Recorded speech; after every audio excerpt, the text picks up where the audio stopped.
बोल कृष्ण भगवान की जय। श्रीमद् भागवत महापुराण की जय। व्यास नारायण भगवान की जय। मोहि लागी लगन गुरु चरणन की, गुरु चरणन की, गुरु चरणन की। मोहि लागी लगी लगी लगी लगी, मोहि लागी लगी लगी लगी, मोहि लागी लगन गुरु चरणन की, गुरु चरणन की, गुरु चरणन की। मोहि लागी लगन गुरु चरणन की, गुरु चरणन की, गुरु चरणन की।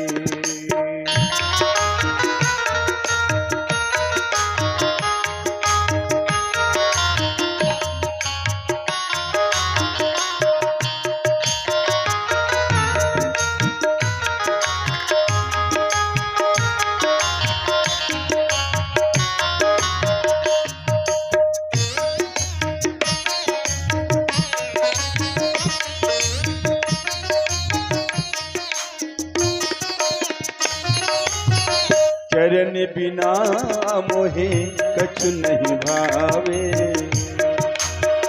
चरण बिना मोहे कछु नहीं भावे। जग माया सब सपनन की, जग माया सब सपनन की। मोहि लागी लगन गुरु चरणन की, गुरु चरणन की, गुरु चरणन की।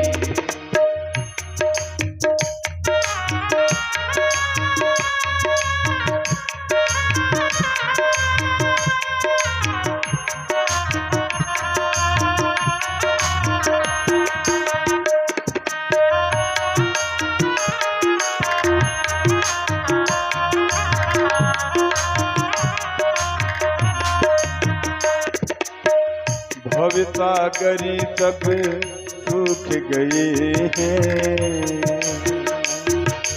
हो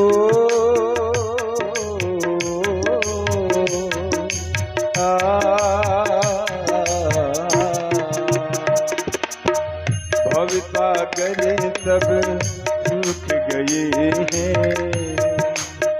फिकर नहीं मोहे चरणन की, मोहि लागी लगी लगी लगी लगी लगी, मोहि लागी लगी लगी लगी लगी, मोहि लागी लगन गुरु चरणन की, गुरु चरणन की, गुरु चरणन की। मोहि लागी लगन गुरु चरणन की, गुरु चरणन की, गुरु चरणन की।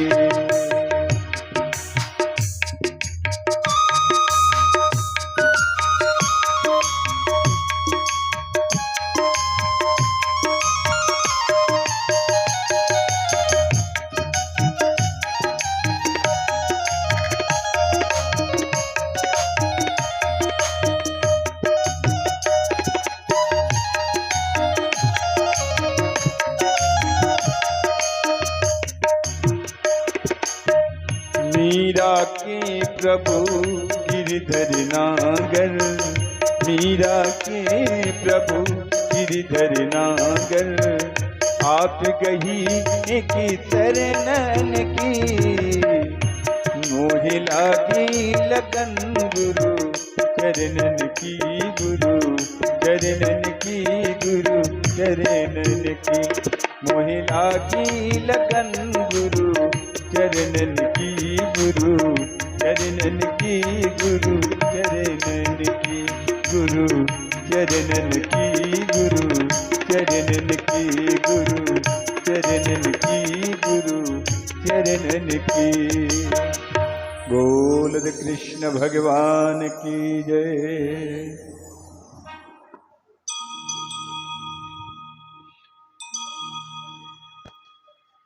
बोले वृंदावन बिहारी लाल की। सच्चिदानंद रूपाय विश्वोत्पत्त्यादि हेतवे तापत्र विनाशाय श्रीकृष्णाय वयं नमः। यं प्रव्रजन्तमनुपेतमपेतकृत्यं द्वैपायनो विरहकातर्वाजुहाव पुत्रेति तन्मयतया तरवोऽभिनेदोस्तं सर्वभूतहृदयं मुनिमानतोऽस्मि।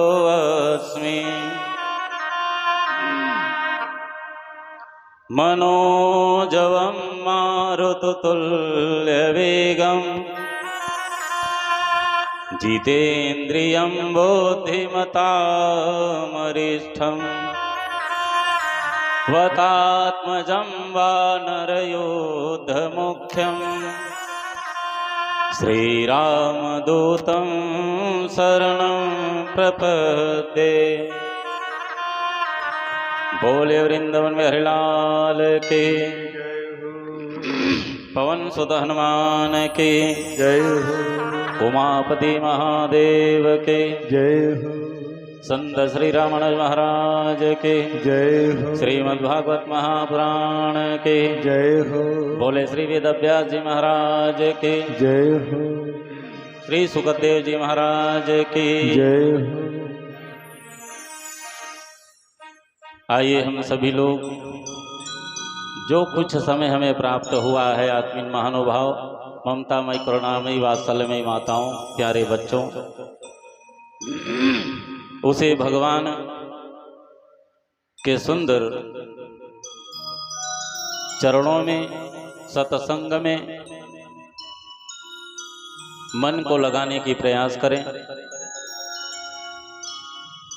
समय को ध्यान में रखते हुए पहले जून की कथा हम लोगों ने विराम किया था। भगवान कन्हैया रथ में सवार हो चुके थे और पांचों पांडव मैया द्रौपदी कुंती उत्तरा को छोड़ करके अपने द्वारिकापुरी जाने वाले थे। जब जा ही रहे थे और रथ में चढ़ करके जब निकलना प्रारंभ किए तो मैया द्रौपदी सामने में आ गई और आ करके हाथ जोड़ ली और भगवान कन्हैया को प्रणाम करने लग गई। रोज तो नियम यह था कि भगवान कन्हैया मैया द्रौपदी की प्रणाम करते थे क्योंकि मैया द्रौपदी भगवान कन्हैया का बुआ लगती थी। भगवान कन्हैया कहने लगे कि बुआ आज आप कैसी उल्टी गंगा बहा रही हो। रोज तो मैं आपका प्रणाम करता था और आप मेरा प्रणाम कर रही हो। कुंती बोली कि कन्हैया आज मां जान गई कि आप साक्षात परमात्मा हो। मैं जान गई कि आप साक्षात परमात्मा हो, इसीलिए मैं आपकी स्तुति कर रही हूं। नमः पंकजनाभाय नमः पंकजमालिने नमः पंकजनेत्राय नमस्ते पंकजाग्रये। मैया द्रौपदी मैया कुंती भगवान कन्हैया की 27 मंत्रों में स्तुति करना चालू कर दिया। 27 मंत्रों में उनका स्तुति किया। कुंती बोली प्रभु आपका उपकार हमारे ऊपर है। परमात्मा का उपकार जीव को कभी भूलना नहीं चाहिए। कुंती याद करती है और कहती है कि पांडवों को विष के लड्डू से मारने का प्रयास किया गया, हे कन्हैया तुमने वहां आकर के बचाया। लाक्षागृह से जलाया गया, लेकिन फिर वहां भी आकर के आपने ही हमारे पांचों पांडवों की, हम सबके प्राण की रक्षा की। द्रौपदी की भरी सभा में साड़ी खींची जा रही थी, वहां भी आकर के आपने उनकी लज्जा बचाई है। वन में देखे गए हिडिंब भीषण दैत्य दूत सभा से वन में प्राप्त हुए नाना प्रकार के दुख से, और कहां तक कहूं संग्राम से, और अभी अभी तुमने अश्वत्थामा के छोड़े हुए ब्रह्मास्त्र से भी हम सब की रक्षा की है। मैं आपको बारंबार प्रणाम करती हूँ। भगवान सबको जाने के समय कुछ ना कुछ प्रदान किए, किसी को भक्ति, किसी को ज्ञान, किसी को और कुछ, सबको प्रदान किए। कुंती से भी भगवान कन्हैया ने पूछा कि बुआ, सबको मैं कुछ न कुछ प्रदान कर रहा हूं, आप मांग लीजिए, आपको क्या चाहिए। मैया कुंती भगवान कन्हैया से कहने लगी कि नाथ, आपको देना है ना तो आप हमारा परित्याग मत करो, किंतु जाते जाते अगर वरदान देना ही चाहते हो तो देखो, कुंती सा वरदान मांगने वाला आज तक कोई संसार में है ही नहीं, दुनिया में आप खोजोगे तो भी नहीं पाओगे। मैया कुंती ने जाते जाते भगवान कन्हैया से क्या वरदान मांगा। मैया कुंती कहती है, विपदा संतोषास्व तत्र तत्र जगत गुरु भवतो दर्शनम यस्याद पुनः भव दर्शनम। हे कन्हैया, तुझे अगर हमें आशीर्वाद देना है तो आप एक काम करो, हमारे पांचों पांडव, कुंती, द्रौपदी, उत्तरा और उनके बच्चे, सबके ऊपर आपत्ति विपत्ति ही प्रदान करो। भगवान कन्हैया कहे, बुआ एक ऐसी बात करती हो, अरे सब लोग तो अपने घर में धन संपत्ति, सुख समृद्धि का आशीर्वाद प्राप्त करते हैं, और आप विपत्ति मांग रही हो। मैया कुंती कहती है कि कन्हैया, जब तक के संसार में किसी के जीवन में सुख आता है तो उस सुख में वो परमात्मा को याद नहीं करता, और जब जीवन में विपत्ति आती है तभी वो संकट में भगवान को याद करते हैं।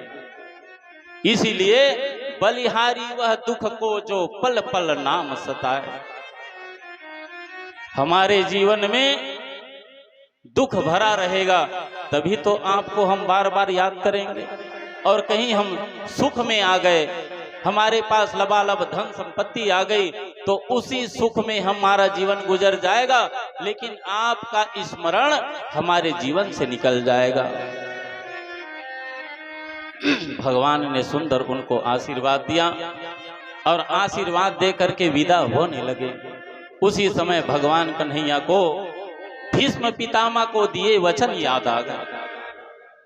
भगवान कन्हैया रथ से उतरने लग गए, और जब भगवान कन्हैया रथ से उतरे तो मैया कुंती, द्रौपदी, पांचों पांडव के मन में यह कल्पना हो गई कि भगवान कन्हैया हमसे इतना प्रेम करते हैं कि हमें छोड़ करके जाना नहीं चाहते हैं।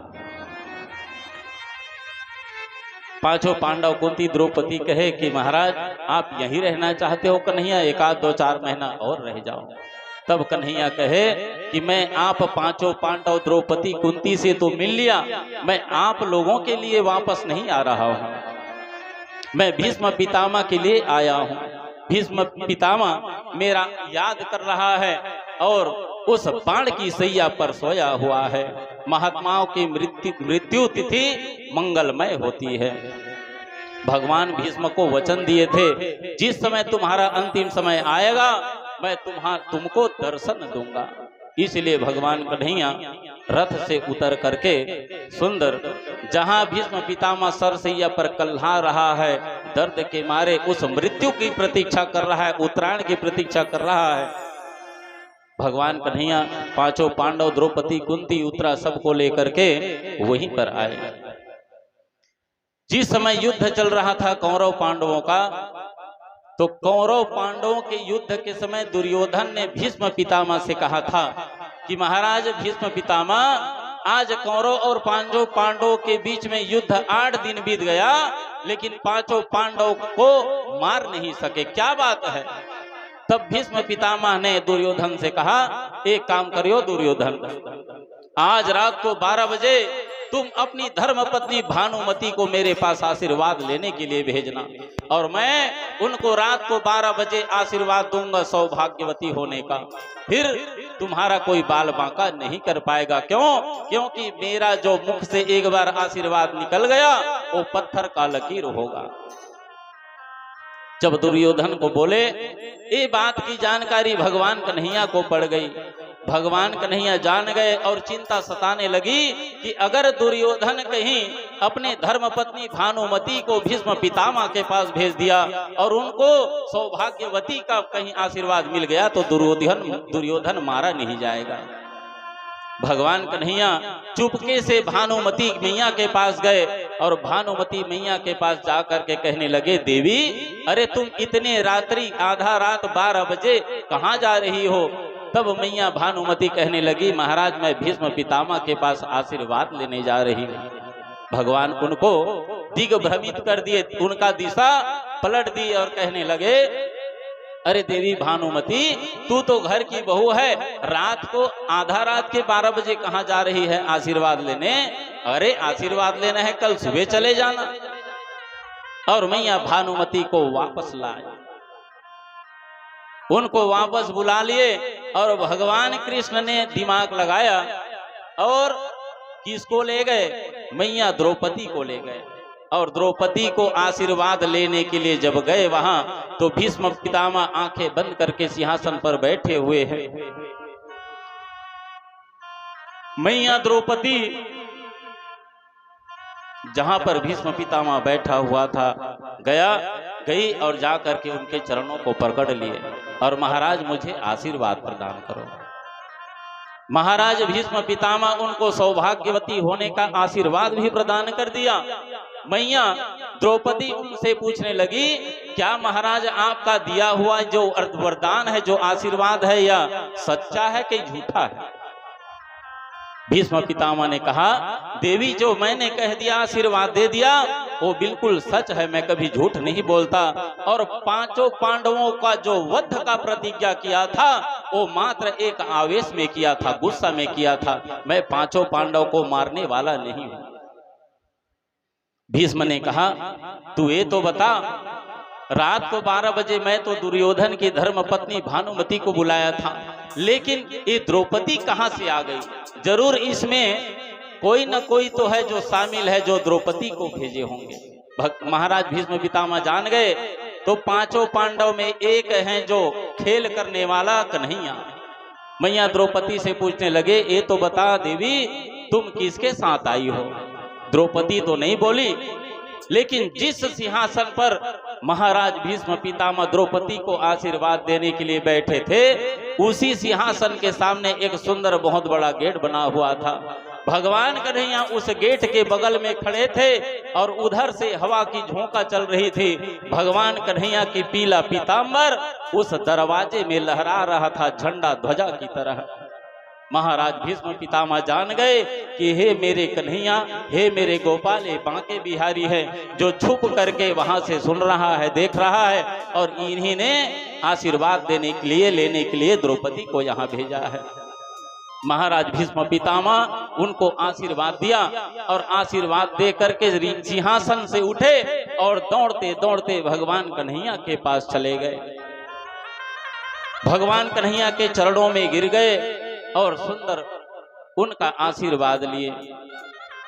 और भीष्म पितामह ने कहा कि हे कन्हैया, जैसे आज आप मेरे सामने खड़े हो, दर्शन दे रहे हो, उसी तरह जिस दिन मेरी मृत्यु हो, जिस दिन मेरी अंतिम समय हो, उसी अंतिम समय में आकर के मुझे दर्शन दे देना।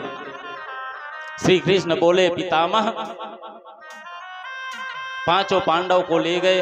द्रौपदी मैया कुंती उस सरसैया में जो सोए हुए भीष्म पितामह उन्हीं के सामने खड़े हुए हैं। भगवान कन्हैया भीष्म पितामह से कहे, पितामह धर्मराज सोचते हैं कि मेरे कारण इनके परिवार का सर्वनाश हो गया। अब आप युधिष्ठिर महाराज को समझाओ महाराज कि मेरे कारण इनके परिवार का सर्वनाश नहीं हुआ है। तो भीष्म पितामह कन्हैया से कहने लगे, प्रभु धर्मराज को उत्तर मैं बाद में दूंगा, मेरा जीवन निष्पाप है महाराज, पर अंतिम समय में इतना दुख मुझे क्यों मिल रहा है ये तो बताइए पहले।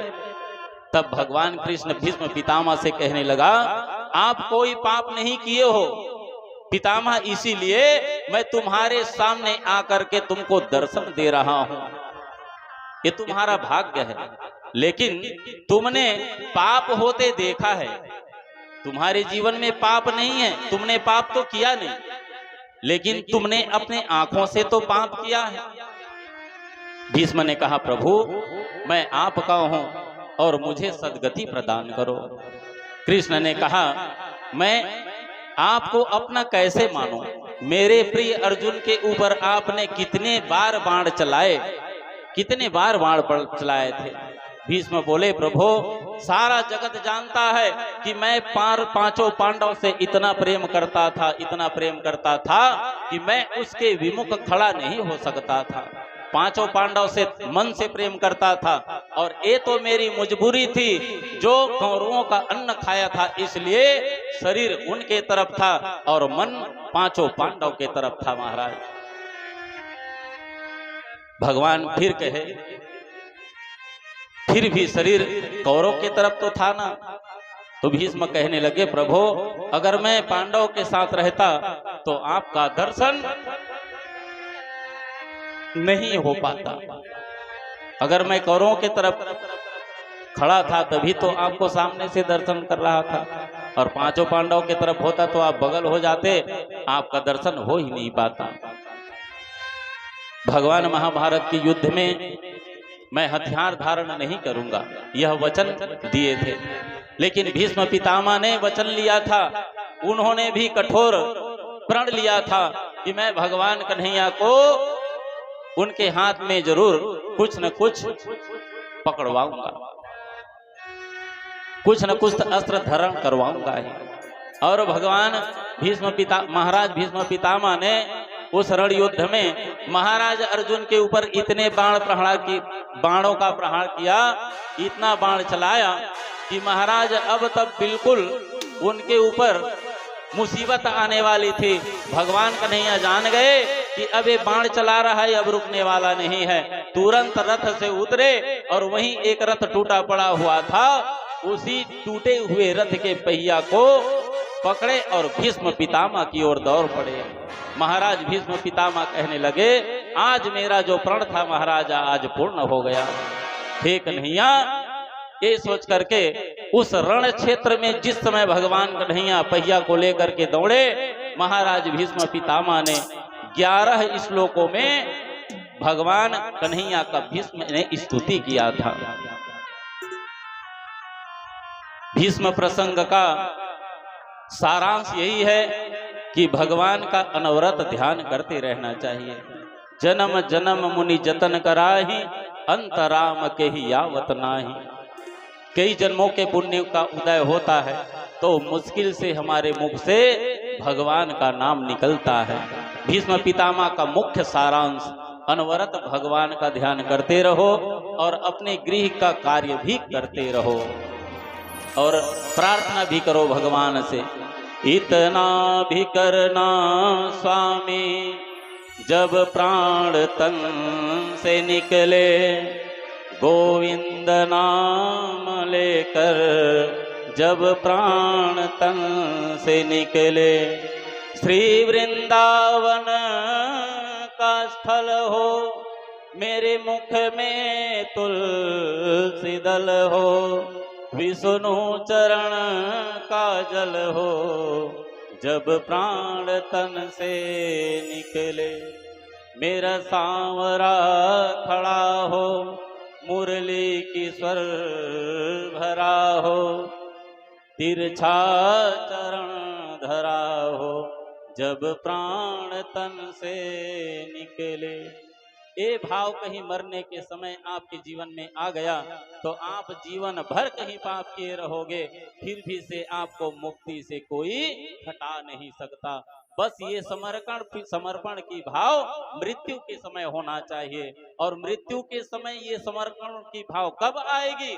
जब आप अभी से प्रयास करोगे, अभी से यत्न करोगे, अभी से प्रैक्टिस करोगे, तभी ये मरने के समय भी आएगी। और अब नहीं करोगे और मरने के समय करना चाहोगे तो किसी भी कीमत पर मरने के समय ये भाव नहीं आने वाले। महाराज पांचों पांडव युधिष्ठिर को महाराज भीष्म पितामह ने, सुंदर भगवान कन्हैया ने कहा कि महाराज इनको अब ये राज्य का पालन करने वाले हैं, इतने बड़े हस्तिनापुर के राजा बनने वाले हैं, तो इनको इस राज सिंहासन पर बैठने के बाद कौन कौन से धर्म का पालन करना चाहिए। महाराज आप पहले अनुभव व्यक्ति हो, अनुभव करके निकल चुके हो, अब ये लोग अभी सिंहासन पर बैठने वाले हैं, इसलिए इन्हें कुछ धर्म सिखा दीजिए। तब भीष्म पितामह ने उस सरसैया पर बैठे हुए महाराज पांचों पांडव को सुंदर दान धर्मान, राज धर्मान, मोक्ष धर्मान विभाग सह, स्त्री धर्मान, भगवत धर्मान, समासत्या सयोगतः। भीष्म पितामह ने पांचों पांडव को दान धर्म, राज धर्म, मोक्ष धर्म का विभाग करके बताया और स्त्री धर्म और भगवत धर्म क्या है इनका विस्तार पूर्वक महाराज पांचों पांडव को सिखाया। और उसके बाद उत्तरायण हुआ और उत्तरायण होते ही महाराज भीष्म पितामह अपने प्राण को देखते देखते भगवान कन्हैया सामने खड़े हुए हैं और अपने भगवान कन्हैया की झांकी को अपने मन में हृदय पटल पर विराजमान करते हुए अपने प्राण का त्याग कर दिए। और जैसे ही उनके प्राण छूटे, उनके दिव्य शरीर से एक दिव्य ज्योति निकली जो भगवान कन्हैया के चरणों में जाकर के समाहित हो गई। और देखते देखते भगवान कन्हैया पांचों पांडव, द्रौपदी, कुंती वहां से निकले, भगवान युधिष्ठिर को हस्तिनापुर के राज्य दिए और स्वयं द्वारिकापुरी के लिए प्रस्थान किए। उसके पीछे पीछे महाराज अर्जुन भी गए साथ में कि बहुत दिन हो गया हस्तिनापुर में महाराज, और कम से कम आपके द्वारिकापुरी में जाकर के कुछ दिन रहना चाहिए। महाराज अर्जुन भगवान कन्हैया के साथ में जब द्वारिकापुरी में गए तो द्वारिकापुरी में जाकर के देखते क्या है कि उन सबको पता चल गया कि हमारे राजा, हमारे धर्मराज भगवान कन्हैया यहाँ पधार रहे हैं। वहां घर घर की छतों से, लेंटरों से फूलों की सुंदर व्यवस्था की गई है। भगवान कन्हैया जैसे ही द्वारिकापुरी में गए, सब लोग अपने अपने घरों से, द्वारों से पुष्प की वर्षा करने लग गए कि हमारे राजा, हमारे कन्हैया आ रहे हैं। और देखते देखते भगवान कन्हैया अपने राजमहल में प्रवेश किए। यहाँ पर श्रीमद् भागवत के प्रथम स्कंद का 12वां अध्याय हुआ। इसमें उत्तरानंदन परीक्षित का जन्म होता है। भगवान कन्हैया अर्जुन द्वारिकापुरी में है, इधर महाराज उत्तरा के गर्भ से भगवान महाराज श्री सुखदेव जी का जन्म होता है। योग जन्म ग्रह आरती थे, सकल भय अनुकूल, चर अर अचर हर्ष युत, सकल भय अनुकूल। आज देखते देखते महाराज उत्तरा के गर्भ से महाराज श्री सुखदेव जी का जन्म हो गया। नामकरण के लिए महाराज कृपाचार्य को बुलाया गया। महाराज कृपाचार्य वहां पर उपस्थित हुआ। विष्णु रातः परीक्षितः, भगवान विष्णु जो कन्हैया हैं, साक्षात शंख चक्र गदा पद्म धारण करके उत्तरा के गर्भ में जा करके उनके गर्भ के भीतर महाराज सुखदेव जी का रक्षा किए थे। इसीलिए महाराज श्री सुखदेव जी का एक और नाम पड़ा विष्णु रातः। परीक्षित के गुण दोष महाराज कृपाचार्य जी कहने लगे। इक्ष्वाकु जैसा प्रजापालक होगा, राम जैसा सत्य प्रतिज्ञावान होगा, ब्राह्मण जैसा भक्त होगा, शिवी जैसा शरणागत रक्षक होगा, भरत जैसा यज्ञ करता और अग्नि जैसा असहाय तेज होगा और समुद्र जैसा गंभीर होगा। ऐसे जितने भी उनके गुण थे और दोष थे, महाराज कृपाचार्य ने नामकरण करके सुंदर पांचों पांडव को सुनाया।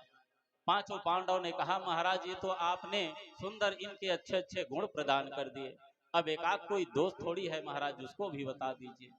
महाराज कृपाचार्य ने कहा कि हे युधिष्ठिर, ऋषि कुमार के श्राप से सर्पदंश से इनकी मृत्यु होगी। तक्षका दात्मनो मृत्यु द्विज पुत्रो सर्जितातम। तक्षक नाग के द्वारा इनकी मृत्यु होगी।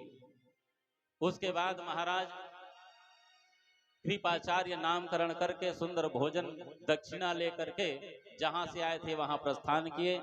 महाराज युधिष्ठिर पांचों पांडव ने अपने जीवन में जितने भी यज्ञ किए, इसमें सबसे प्रथम यज्ञ है 3 अश्वमेघ। युधिष्ठिर महाराज ने इसी समय महाराज परीक्षित के जन्म लेने के बाद 3 अश्वमेघ किए थे और 3 अश्वमेघ करने के बाद सुंदर जैसा अपने राज्य का पालन पोषण करना चाहिए, महाराज पांचों पांडव पालन पोषण कर रहे हैं। महाराज राजा परीक्षित धीरे धीरे अब बढ़ रहे हैं। उसी समय विदुर द्वारा धृतराष्ट्र को उपदेश दिया गया और महाराज पांचों पांडव धृतराष्ट्र को अपने साथ में रखे थे, दोनों पति पत्नी को। तो महाराज विदुर वहां आए, रात्रि विश्राम किए और अर्धरात्रि को महाराज विदुर धृतराष्ट्र के पास जाकर के उनसे कहने लगे कि अरे युधिष्ठिर, अरे धृतराष्ट्र, तुमको लज्जा नहीं आती? जिन पांचों पांडव को मारने के लिए तुमने और तुम्हारे बेटे दुर्योधन ने क्या क्या षड्यंत्र नहीं रचा, और उन्हीं के दिए हुए अन्न को तुम खा करके अभी जीवन यापन कर रहे हो, तुमको लज्जा नहीं आती? कई प्रकार से उनको सुनाया और कहा कि तुम उन लोगों के धुतकार करके भगाने से पहले तुम स्वयं इस राज्य को छोड़ करके निकल जाओ।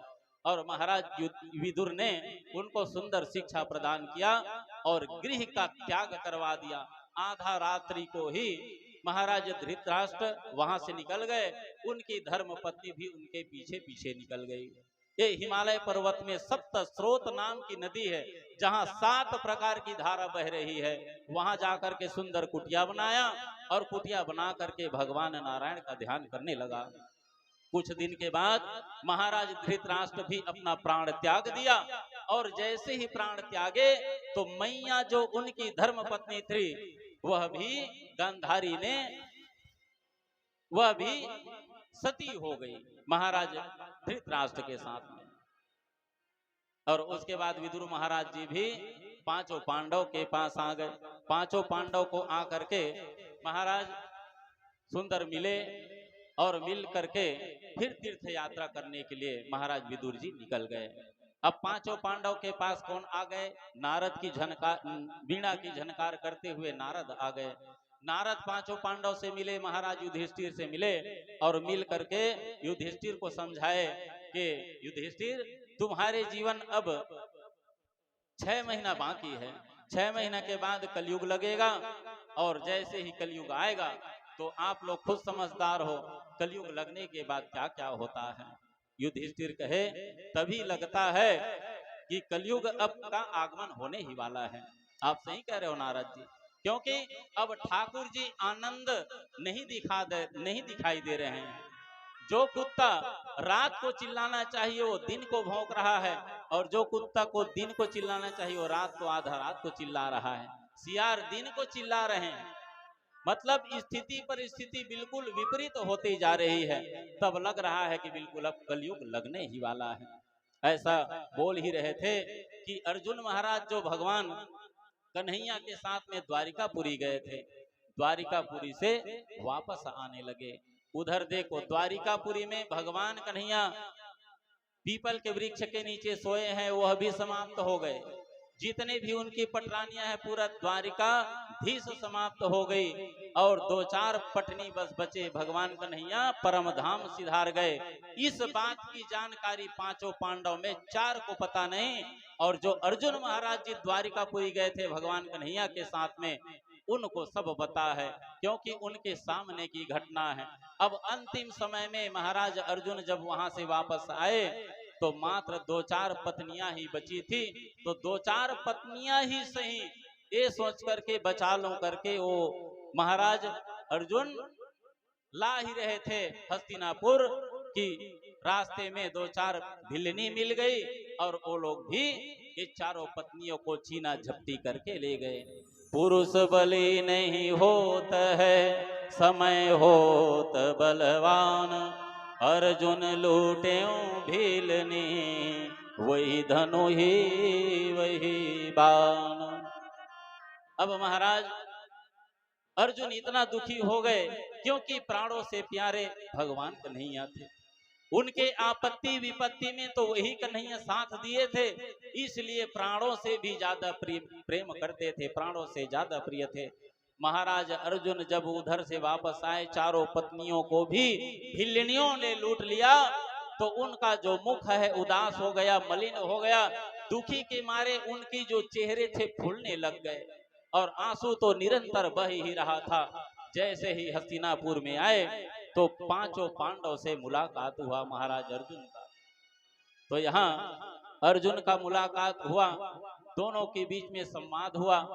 तो ऐसे अर्जुन वहां से आ रहा है हस्तिनापुर, जैसे एक शराबी मदमस्त होकर के दारू पी करके शराब पी करके जब चलता है तो रास्ते में भी ढंग से नहीं चल पाता, वैसे ही दुख के मारे उनका शरीर टूट चुका है। अर्जुन महाराज दुख के मारे शराब पिए हुए जैसे लड़खड़ाते लड़खड़ाते उनका पैर सही ढंग से रास्ता में भी नहीं पड़ रहा है। जब युधिष्ठिर महाराज जी देखे तो युधिष्ठिर ने कहा कि हे अर्जुन भाई, तुम्हें ऐसा कौन सा दुख पड़ गया जो तू लड़खड़ाते हुए तुम्हारा पैर जमीन में ढंग से माढ़ा भी नहीं जा रहा है? क्या तुमको किसी ने दान मांगा और तुम दान देने में समर्थ हो गए, या किसी पराई स्त्री की इज्जत का सवाल था जो लुट रही थी और तुम उसको नहीं बचा पाए? ऐसा कौन सा कारण था जो तुमने पूरा नहीं किया? हो सकता है वैसा ही होगा। महाराज अर्जुन बोल नहीं पा रहे हैं कि मैं भगवान कन्हैया के स्वधाम गमन को इन लोगों के समक्ष कैसे रखूं। अंतिम में महाराज अर्जुन धीरे धीरे बोल ही डाले कि क्या बताओ महाराज, हमारे जीवन को जो सहारा है, हमारे जो प्राणों का प्यारा है, वह कन्हैया हमको छोड़ करके अब परम धाम निकल चुके हैं महाराज। अब हम बेसहारा हो चुके हैं, अब हमारा कोई सहारा नहीं है। महाराज युधिष्ठिर 5 पांडव को जानकारी मिल गई और 5 पांडव जान गए कि कन्हैया अब स्वधाम गमन चले गए हैं। द्वारिकापुरी समाप्त हो चुकी है। धर्मराज अपने पोते का विवाह उत्तर के पुत्री इरावती से किया और उनके माध्यम से 4 पुत्रों का जन्म हुआ, जन्मेजय, सुतसेन, भीमसेन और उग्रसेन। उसके बाद 5 पांडव मन में विचार किए कि अब तो कलयुग लग ही चुका है, अब हम लोगों का यहाँ रहना बेकार है, अब हम लोग यहाँ नहीं रह सकते। इसलिए महाराज 5 पांडव, माता द्रौपदी, कुंती जब हिमालय गमन करने लग गए तो मैया द्रौपदी तो कुंती तो भगवान कन्हैया के स्वधाम गमन को ही सुनते ही वहां से निकले ही नहीं थे, उनका प्राण वहीं पर छूट गया था। 5 पांडव हिमालय पर्वत को गए और हिमालय पर्वत में चढ़ते चढ़ते ही देखते देखते महाराज युधिष्ठिर बस वहां पहुंच गए थे सशरीर एक कुत्ते के साथ में। शायद कथा से आप लोग अवगत हो और महाभारत तो ज्यादा जानता नहीं मैं, तो एक कुत्ते के साथ में महाराज युधिष्ठिर सशरीर वहां पहुंचे थे धर्म को लेकर। स्वधाम गमन करने के बाद महाराज राजा परीक्षित अब हस्तिनापुर के राजा हो गए। राज सिंहासन पर बैठ गए। महाराज राजा परीक्षित जैसे उनके पिता पांचों पांडव राजा युधिष्ठिर थे, प्रजा का पालन पोषण करते थे, वैसे ही महाराज राजा परीक्षित भी अपने दादा परदादा अपने पिता जैसे अपने राज्य का सुंदर संचालन कर रहे हैं। राजा परीक्षित अपने राज्य काल में कृपाचार्य को आचार्य बना करके उस गंगा के तट पर 3 अश्वमेघ किए।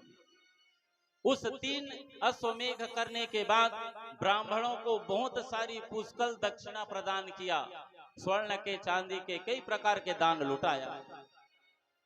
वासना रूपी घोड़ा के रक्षा के लिए पृथ्वी का दिग्विजय करना चाहिए, ये सोच करके महाराज राजा परीक्षित एक घोड़े में सवार हुए और घोड़ा में सवार हो करके इस पृथ्वी में मुझे दिग्विजय प्राप्त चाहिए, ये सोच करके घोड़ा में सवार हो करके दिग्विजय करने निकल पड़े। जरासंध का मुकुट था, उस खजाने से जरासंध का एक मुकुट निकाला और 2 नंबर से कमाया गया जो चीज आप पहनोगे अपने शरीर में ना, तो उनका प्रभाव बिल्कुल दिख जाता है। अरे समय में तुरंत नहीं दिखेगा लेकिन बाद में दिखेगा। और ये जरासंध 2 नंबर का आदमी था और उनको मार के लाया गया जो उनका मुकुट था उनके खजाने में था। महाराज राजा परीक्षित जब इस पृथ्वी को घूमने के लिए दिग्विजय के लिए निकले तो जब खजाना को देखे तो खजाने में सबसे पहले वही मुकुट को प्राप्त कर लिए। उस मुकुट को लिए और सुंदर अपने सिर में लगा लिए और देखते देखते वहां दिग्विजय करने के लिए रथ में निकल गए। रास्ते में सुंदर एक घटना घट गई। देखता क्या है, वहां एक गाय और बैल को एक काला काला कलूटा पुरुष एक लकड़ी से डंडे से बार बार पीट रहा है। ये बैल रूपी धर्म का स्वरूप है और गाय साक्षात पृथ्वी का स्वरूप है। गाय रो रही है और कहती है लगता है रे द्वापर का अंत हो चुका है, अब लगता है कि धर्म का लोप हो चुका है, धर्म अब है अधर्म ही अधर्म चल रहा है। तभी तो ये काला कलूटा पुरुष हमको बार बार बिना कारण के डंडे से पीट रहा है, अत्याचार कर रहा है। धर्म के 4 अंग बताए गए हैं, तप है, पवित्र है, दया है और सत्य है। महाराज जब राजा परीक्षित आगे बढ़े तो गाय और बैल को दोनों को इस काला कलूटा को मारते हुए देखे और जैसे ही देखे तो महाराज राजा परीक्षित से सहा नहीं गया कि देखो मैं धर्मवान कर्मवान राजा हूं, मेरे जो दादा परदादा जो मेरे पिताजी थे वो भी धर्मवान कर्मवान थे और मेरे इस धर्मवान कर्मवान राज्य में ये बिना कारण के बिना गलती के ये धर्म रूपी बैल और गाय रूपी पृथ्वी रूपी गाय को कैसे मार रहा है, ये कौन है, मैं इसको छोड़ूंगा नहीं, इसको प्राण दंड दूंगा। ये सोच करके महाराज राजा परीक्षित अपने तलवार को निकाले और तलवार को निकाल करके उस काला कलूटा पुरुष की ओर दौड़ पड़े। कस्तम मच्छरणे लोके बला ध्वंस बलान बले नरदेवो वसी वेसेण नटवर्तमन कर्मणा द्विज। अरे दुष्ट तुम कौन हो और इस बैल को इस गाय को क्यों पीट रहे हो, मैं तुम्हें अपने राज्य में रहने नहीं दूंगा, तुम्हें प्राण दंड दूंगा, प्राण दंड दे दूंगा। महाराज जैसे पीट रहा था वह रुक गया और रुकने के बाद बिल्कुल चुप डर के मारे दुबक गया। महाराज राजा परीक्षित पूछे ये तो बता तू कौन है और मेरे राज्य में क्या कर रहा है और इन जीवों को तुम जो बेजुबान है उनको सता क्यों रहा है, अभी प्राण दंड देता हूं मैं तुम्हें, तू कहां से आया है, तेरा क्या नाम है, परिचय बता। तब महाराज ये जो कलयुग है ये काला कलूटा पुरुष कोई नहीं था, साक्षात कलयुग था जो इन बेजुबान पशुओं को गायों को बैलों को सता रहा था, मार रहा था, पीट रहा था। महाराज कलयुग कहने लगा कि महाराज मेरा नाम कलयुग है और अभी द्वापर का अंत हुआ महाराज और मैं अभी अभी मेरा आगमन हुआ है, तो महाराज राजा परीक्षित पूछे, ये तो बता कि तू अकेला है कि तेरा और कोई भाई है? तब कलयुग कहता है कि नहीं भाई, नहीं महाराज, मैं अकेला नहीं हूँ, मेरा तो 3 और भाई है। एक सतयुग है, एक द्वापर है, एक त्रेता है, और सबसे छोटा हूँ महाराज मैं कलयुग। तो महाराज राजा परीक्षित पूछे, ये तो बता कि तू ही ऐसा दुष्ट है कि तुम्हारे 3 भाई और ऐसे ही दुष्ट हैं, दुराचारी। तो महाराज कलयुग कहने लगा, वो 3 लोग तो सबसे बढ़िया है महाराज, उनके जमाने में पाप नहीं होता था, ऐसे दुष्टाचारी नहीं होता था, लेकिन इसके बाद भी उन तीनों भाइयों में सबसे क्वालिटी मेरा अच्छा है। तब राजा परीक्षित कहता है कि ये तो बता, वो तो तीनों धर्मवान कर्मवान थे, उनके समय में धर्म होता था, लेकिन तेरे समय में तो तू खुद पाप कर रहा है, तुम्हारे समय में रहने वाले भी पापी होंगे, तो तू सर्वश्रेष्ठ कैसे हुआ? तब महाराज कलयुग कहने लगा, सुनो महाराज, सतयुग सब जोगी विज्ञानी, करी हरि ध्यान तरहि भव प्राणी, त्रेता विविध यज्ञ नर करी हैं, प्रभु ही समर्पी कर्म भवतरी है, द्वापर करी रघुपति पद पूजा, नर भवतरहि उपाय न दूजा। महाराज सतयुग में, त्रेता में, द्वापर युग में तो कई हजार वर्षों के तप के बाद ही, जप के बाद ही आप भगवान की प्राप्ति कर पाए तो अच्छा, वो भी 1 लाख संत महात्मा में से 1 भगवान की प्राप्ति कर पाते, नहीं तो असंभव था। इतने तप करते, कई जन्म लग जाता, फिर भी भगवान की प्राप्ति नहीं हो पाती। लेकिन महाराज मैं तो उससे भी सरल हूँ। वो कैसे? कल युग केवल हरि गुण गाहा, गावत नर पावहि भवथा, कली नाही कर्म भक्ति विवेको, राम नाम अवलंबन एको, कल युग सतयुग आन नहीं, जो नर कर विश्वास, गाई राम गुण गण विमल, भवतर बिनहि प्रयास। महाराज मैं तो ऐसा इतना सरल युग हूँ कि मेरे युग में साधारण व्यक्ति कहीं मात्र मेरे नाम से भगवान का स्मरण कर दे, मेरे युग में भगवान का स्मरण करने मात्र से भगवान की भक्ति, उनकी प्रीति, उनकी प्राप्ति हो सकती है। और मेरे जो भाई थे महाराज, उनके जमाने में तो भगवान की प्राप्ति बहुत क्लिष्ट था, कठिन था। राजा परीक्षित कली का स्पर्श किए और उनके मन में विकार हो गया।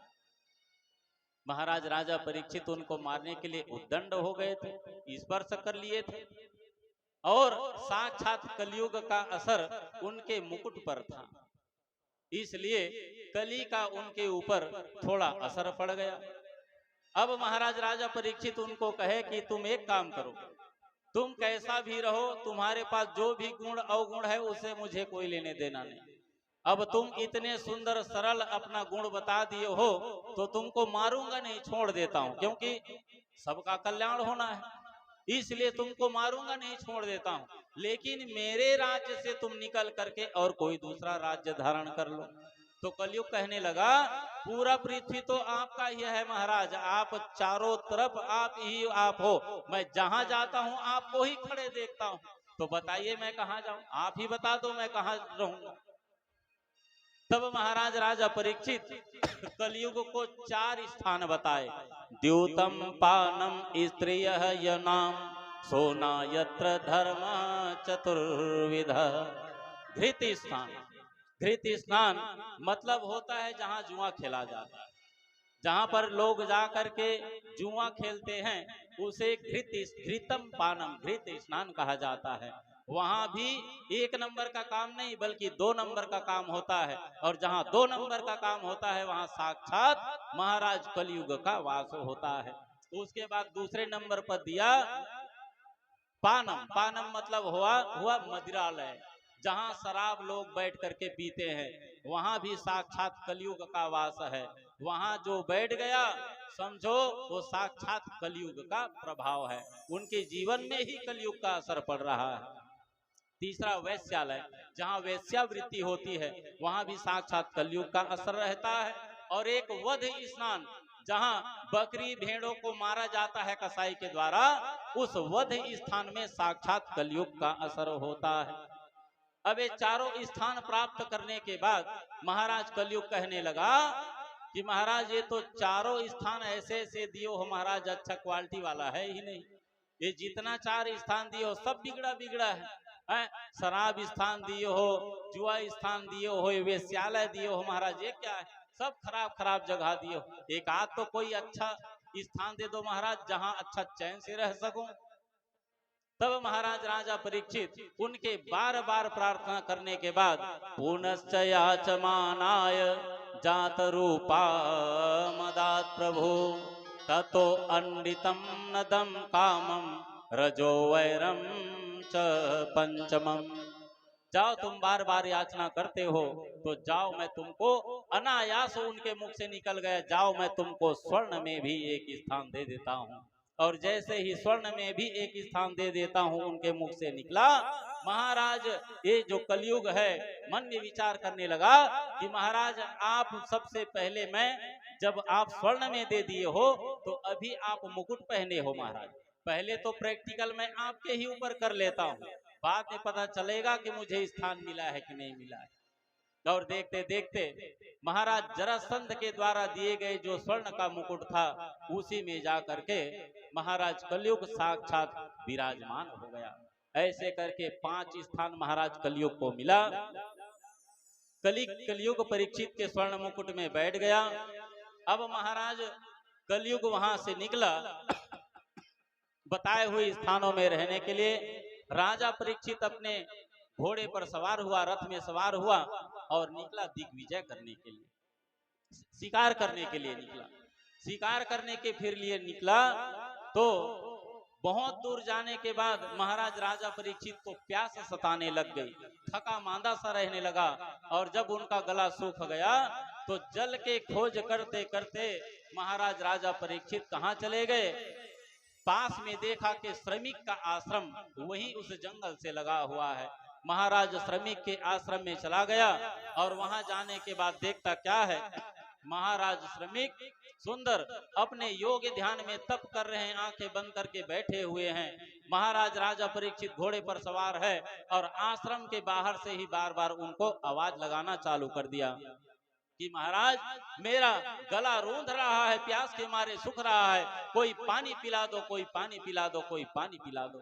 लेकिन महाराज श्रमिक तो तप में बैठे हुए हैं, वो उनकी आवाज को नहीं सुन पाए, ना ही उठ पाए। अब देखो यहाँ भी एक शिक्षा मिलता है आपको। जैसे आप अपने घर में आप पूजा करने के लिए बैठे हो या खड़े हो, आरती जला रहे हो या बैठ करके भगवान का कहीं ध्यान कर रहे हो और बगल से आपका बेटा कहीं चिल्लाया बाबू बीड़ी कहाँ है, और आपको बीड़ी का शब्द सुनाई देने लगा, तो ये समझ लीजिए आपका जो पूजा है, आपका जो भगवान में ध्यान है वो बिल्कुल 5 पैसा है, 95% भी नहीं लगा है। जिस समय आप जप और तप और ध्यान में बैठे हो, आपके बगल से कोई गुजर जाए, एक डंडा भी जमीन को मार दे और वो आपके कान से ना सुनाई दे, तो आप जान लो 110% आपका ध्यान भगवान में लग गया। महाराज श्रमिक महाराज उनके आवाज को नहीं सुने। जब नहीं सुने तो महाराज राजा परीक्षित अपने बाण के को निकाले तरकस से, वहीं पर एक मरा सर्प पड़ा हुआ था। वो मरे हुए सर्प को महाराज श्रमिक के गले में ले जाकर के डाल दिया। ऐ साधु, तुम मेरे ही राज्य में रहते हो, मेरे ही दिए हुए अन्न खाते हो, मेरे ही भंडारे से तुम्हारा पालन पोषण हो रहा है, और आज मैं जब यहाँ आकर के प्यास के मारे बौखला करके चिल्ला रहा हूँ तो तुम यहाँ ढोंग कर रहे हो, नाटक कर रहे हो। ये सोच करके महाराज उनके गले में सर्प को डाल दिया और राजा परीक्षित देखते देखते वहां से चले गए। जिमी कुपंथ पग देत खगेसा रही न तेज बुद्धि लवले साम। महाराज राजा परीक्षित अपने राजमहल को वापस आ गए। अब जैसे ही श्रमिक महाराज बैठे, उनके गले में सर्प का माला डाला हुआ है। एक आध उनके शिष्य आश्रम पर आए और आश्रम पे आकर के देखता क्या है कि महाराज श्रमिक के गले में मरा हुआ सर्प डला हुआ है। तो श्रृंगी कौशिक नदी में अपने अन्य शिष्य भाइयों के साथ में स्नान कर रहा था। जैसे ही महाराज श्रमिक के पास से एक शिष्य श्रृंगी मुनि के पास गया और जाकर के बताया, जानकारी दिया कि महाराज आपके पिता श्री श्रमिक के गले में किसी ने मरे हुए सर्प का उसके गले में डाल दिया गया है महाराज। जैसे ही महाराज श्रृंगी को यह पता चला, ये श्रृंगी महाराज वहीं जल में नदी में स्नान कर रहे थे बालकों के साथ में, तुरंत उस नदी का सुंदर जल उठाया और हाथ में हथेली में रख करके संकल्प किया। और संकल्प ले करके देखते देखते जिसने भी मेरे पिता के गले में मरे हुए सर्प को डाला होगा, जाओ उनकी 7 दिन में काला काला तक्षक नाग के द्वारा मृत्यु हो जाए। इति लंघित मर्यादं तक्षक सप्तमेहनि दक्षयन्ति स्म कुलंगारं च उदितो मेतर उद्रुहम्। जिसने भी मेरे पिता के गले में सर्प डाला होगा, जाओ मैं उनको श्राप देता हूँ, आज से 7वें दिन उनके उसी काले काले तक्षक नाग के डसने से उनकी मृत्यु हो जाए। और देखते देखते उस राजा परीक्षित को श्राप मिल गया। राजा परीक्षित को पता नहीं है कि उनको श्राप मिला है। महाराज राजा परीक्षित उस जंगल से घूम करके जब अपने राजमहल में आए और राजमहल में आकर के जब सिंहासन पर बैठे और अपने सिर में जो जरासंध का लूटा हुआ जो मुकुट था उनको निकाल करके रखे, उतना ही समय उनके दिमाग से वो कलयुग का जो असर था वो निकल गया और मैंने जंगल में ऐसा कौन सा पाप किया वो उनको याद आ गए और अपने आप को महाराज राजा परीक्षित बार बार कोसने लग गए और कहने लग गए, अद्दैव राज्यं बल वृद्ध कोशम प्रकोशितं ब्रह्मा कुलानलो में दहत्व भद्रस्य युर्नर्न में अभूत पपीयसी धीर द्विज देव गोभ्य। अरे मैंने एक कौन सा पाप कर दिया, एक मुनि के गले में मरे हुए सर्प को डाल दिया। आज मुझे ऐसा दंड मिलना चाहिए, मेरी मृत्यु हो जाए, मेरी जो राज्य है वह धीरे धीरे पूरा समाप्त हो जाए, नष्ट हो जाए, ऐसी मुझे सजा मिले। भगवान से भी प्रार्थना करने लग गया। देखते देखते पश्चाताप कर रहा है। महाराज राजा परीक्षित कहे, मैंने पाप किया है, पवित्र संत के गले में सांप डाला है। सोच ही रहे थे कि ऋषि कुमार जो श्रृंगी थे, श्राप दे करके जब अपने आश्रम में आए, आश्रम में आकर के देखता क्या है कि मेरे पिता जो श्रमिक है उनके गले में सर्प डाला हुआ है। देखते देखते महाराज श्रृंगी अपने पिता के चरणों में लौट गए, पकड़ लिए और डब डब डब डब करते हुए देखते देखते रोने लग गए। जब उनके आंखों से गर्म गर्म आंसू महाराज श्रमिक के चरणों में पड़ा तो महाराज श्रमिक के नेत्र खुल गए और देखता क्या है कि उनका जो पुत्र था महाराज श्रृंगी उनके चरणों में लौटा हुआ है, रो रहा है। महाराज श्रृंगी को उठाया और उठा करके कहा कि बेटा किम रोदसी, क्यों रो रहे हो, क्या बात है। तब महाराज श्रृंगी ने सब घटना बताया और कहा, महाराज पता नहीं किसने आकर के, हम नदी में जाकर के स्नान कर रहे थे और आपके गले में इस मरा हुआ सर्प डाल दिया है महाराज, और मैं इसी कारण से उनको 7 दिन में काला तक्षक के डसने से उनकी मृत्यु हो जाए ये श्राप दे दिया हूं। महाराज श्रमिक को यह पता चला। महाराज श्रमिक आंख बंद करके देखे तो देखते क्या है कि महाराज राजा परीक्षित में साक्षात धर्म के वो भी अवतार थे, क्योंकि राजा के उसके भीतर सभी देवता विराजमान रहते हैं। धर्म के रास्ते में चलने वाले होते हैं राजा, जिनके अन्न को खाकर बेटा हम यहाँ जी रहे हैं, हमारा पालन पोषण हो रहा है और उसी के राज्य में हम सुरक्षित हैं, और तुमने उसी को श्राप दे दिया। बेटा तुमने अच्छा नहीं किया। अरे संतों को, साधुओं को तो सहनशीलता होना चाहिए। अरे उसने पानी मांगा होगा, किसी भी प्रकार से उनको यहाँ तकलीफ हुई होगी, तो कोई बात नहीं है, मेरे गले में सर्प बस तो डाला है ना, अरे मुझे डसा तो नहीं, मैं तो इतना सहन कर सकता हूँ, तो तू क्यों नहीं कर सकता? तुमको श्राप नहीं देना चाहिए था बेटा, तुमने बहुत बड़ा गलती किया है। इसलिए तुम एक काम करो, जाओ राजा परीक्षित को तुम सावचेत कर दो, उनको बता दो कि तुम्हारे द्वारा उनको श्राप मिला है और वो अपनी मुक्ति का साधन ढूंढ ले। महाराज श्रृंगी अपने कुछ शिष्यों को लिए और कुछ शिष्यों को लेकर के राजा परीक्षित के राजमहल में प्रवेश किए। महाराज राजा परीक्षित उसी समय पश्चाताप की अग्नि में जल रहे थे, उनके आंखों से अश्रुपात हो रहे थे और कह रहे थे कि हे परमात्मा, मैंने आज कौन सा पाप कर दिया, मेरा जीवन मृत्यु की ओर चला जाए, मेरा राज्य नष्ट हो जाए। बस सोच ही रहे थे कि श्रृंगी और उनके साथी चले गए। जैसे ही महाराज श्रृंगी और ऋषि अन्य साथियों को देखे, महाराज राजा परीक्षित ने सुंदर बैठाया, उनका अभिवादन किया। महाराज राजा परीक्षित ने कहा कि बताइए महाराज, आपकी क्या सेवा कर सकता हूँ, कैसे पधारे हो? तब श्रृंगी ने और उनके शिष्यों ने कहा, महाराज हमने धोखे से आपको श्राप दिया है। महाराज आज से 7वें दिन आपको काला काला तक्षक आएगा और वो काला काला तक्षक नाग आपको डस देगा, आपकी मृत्यु हो जाएगी और आप अपने मोक्ष के लिए आप कोई रास्ता, कोई मोक्ष की रास्ता ढूंढ लीजिए। महाराज जैसे ही महाराज श्रृंगी ऋषि ने, उनके शिष्यों ने इतना बताया, महाराज राजा परीक्षित को दुख होना चाहिए, आज वो खुशी के मारे प्रसन्न हो गए और कहने लगे कि वाह मैं प्रसन्न हो गया। क्यों? आज किसी के पास कोई भी व्यक्ति इतना गारंटी नहीं दे सकता कि मैं सांस छोड़ा हूं अब दोबारा लूंगा कि नहीं लूंगा, या लिया हूं उसको छोड़ पाऊंगा नहीं छोड़ पाऊंगा, ये गारंटी नहीं।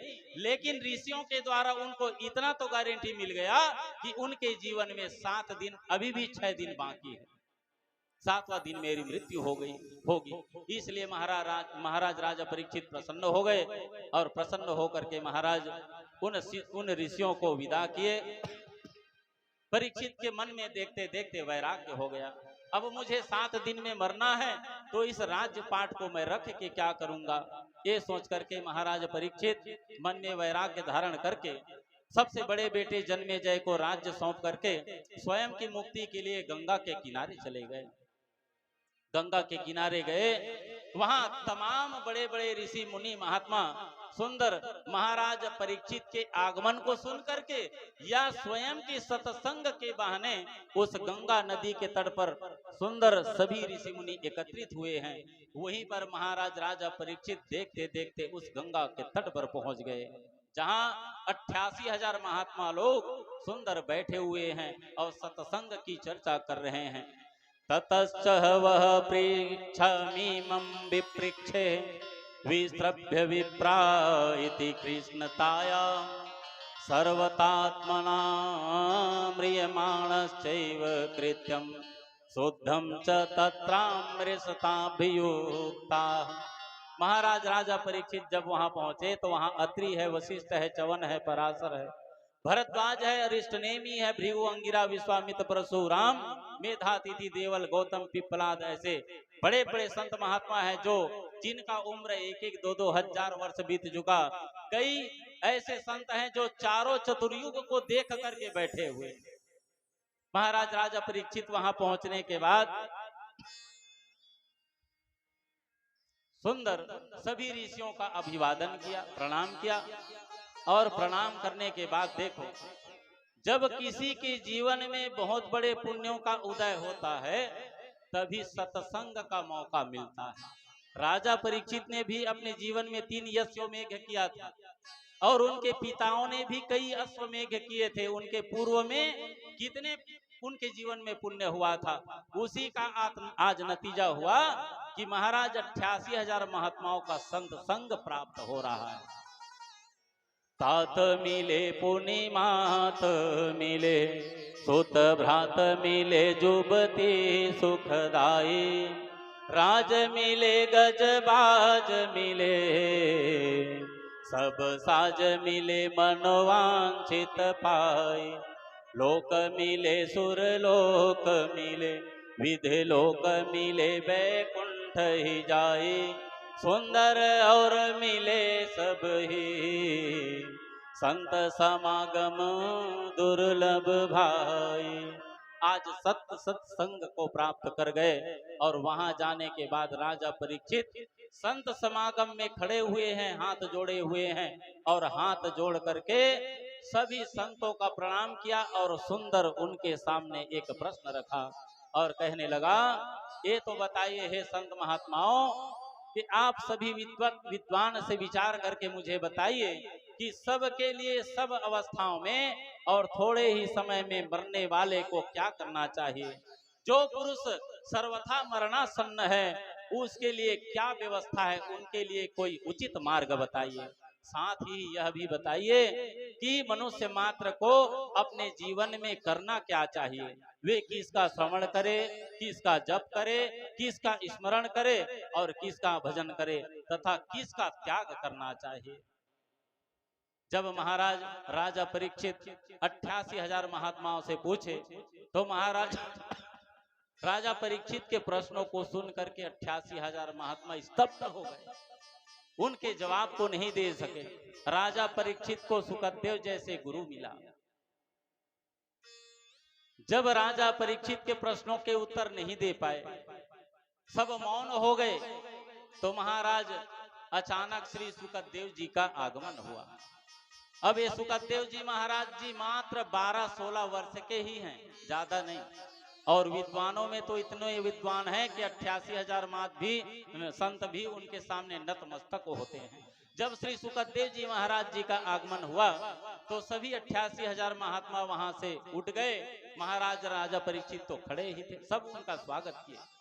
महाराज शौनक पूछे श्री सूत जी से कि ये तो बताइए महाराज, आपने इनका जन्म कथा तो बताया ही नहीं है, इनका जन्म कैसे हुआ, कहाँ से आया। श्री सुखदेव जी महाराज जी के इसका भी वर्णन कर दो। तो महाराज श्री सूत जी शौनकादि ऋषियों से कहने लगे कि एक बार क्या हुआ, भगवान ब्रह्मा अपने धाम में विराजमान है, भगवान नारायण अपने क्षीर सागर पर विराजमान है, गोलोक पर धाम विराजमान है, और भगवान शंकर माता पार्वती अपने कैलाश पर्वत पर विराजमान है। महाराज नारद इधर उधर घुमा करता था, इस लोक से उस लोक घूमना उनका नित्य रोज का काम।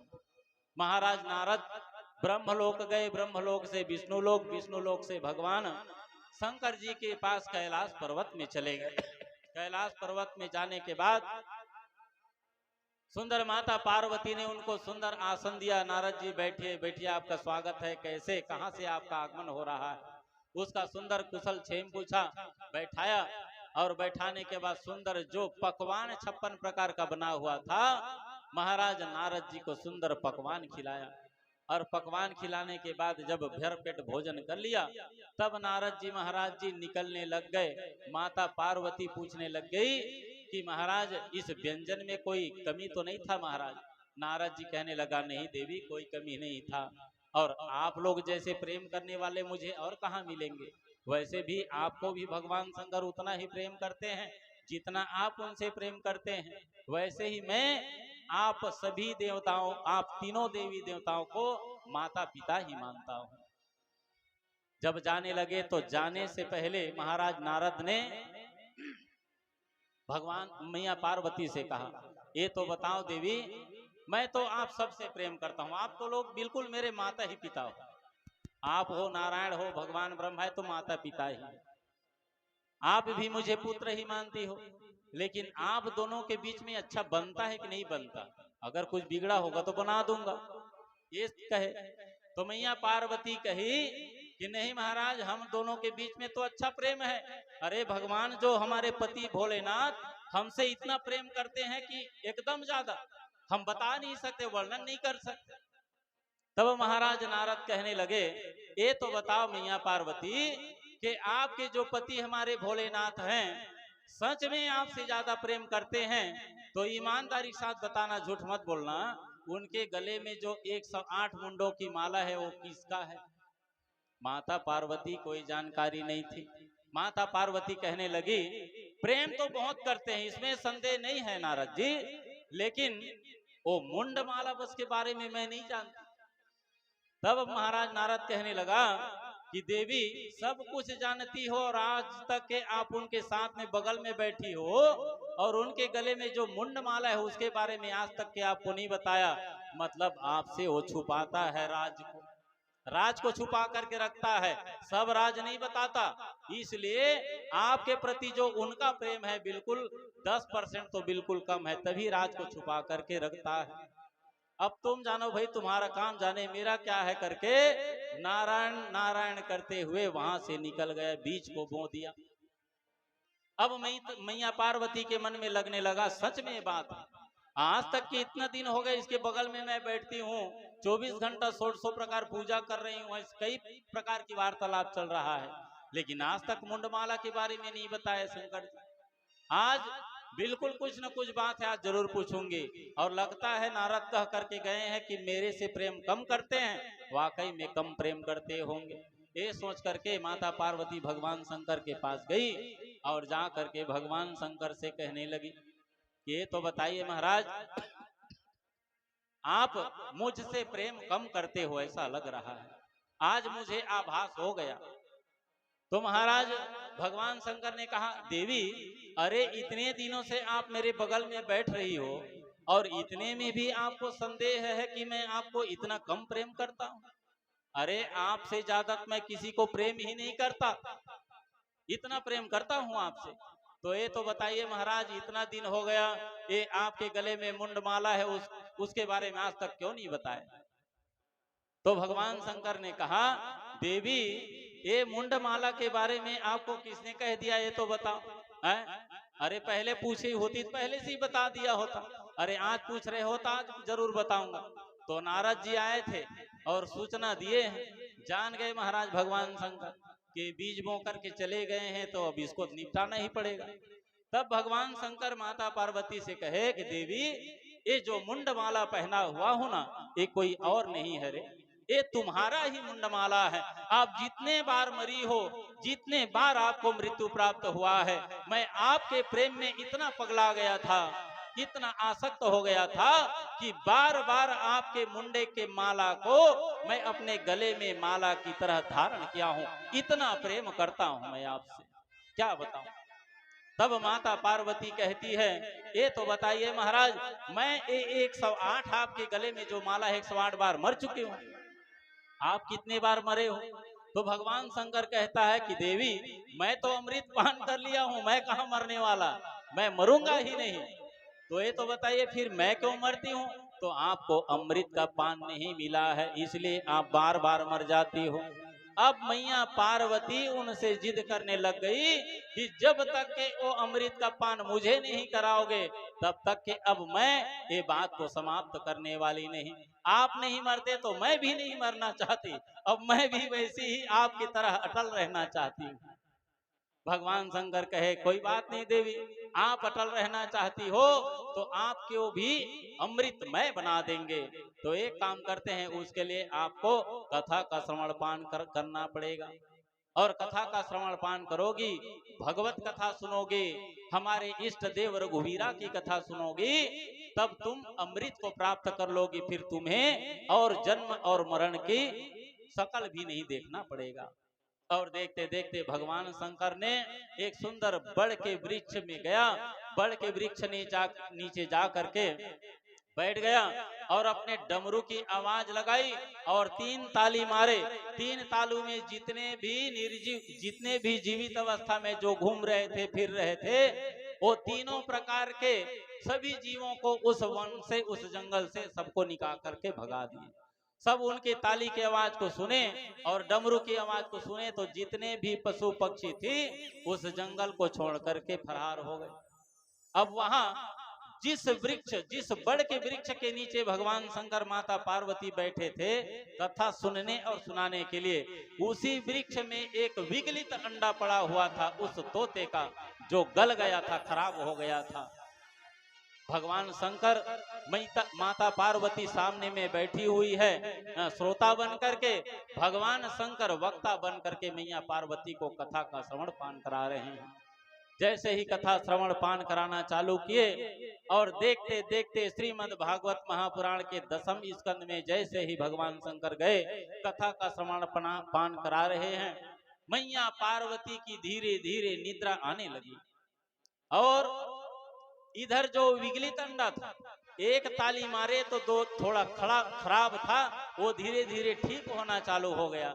2 ताली मारा तो वो जो ठीक हो गया था उसमें जीव पड़ गया, और जैसे ही 3 ताली मारे तो वो जो विगलित अंडा था, जो साफ सुथरा हो गया था, वो फूट करके एक चूजा के रूप में बाहर निकल गए थे।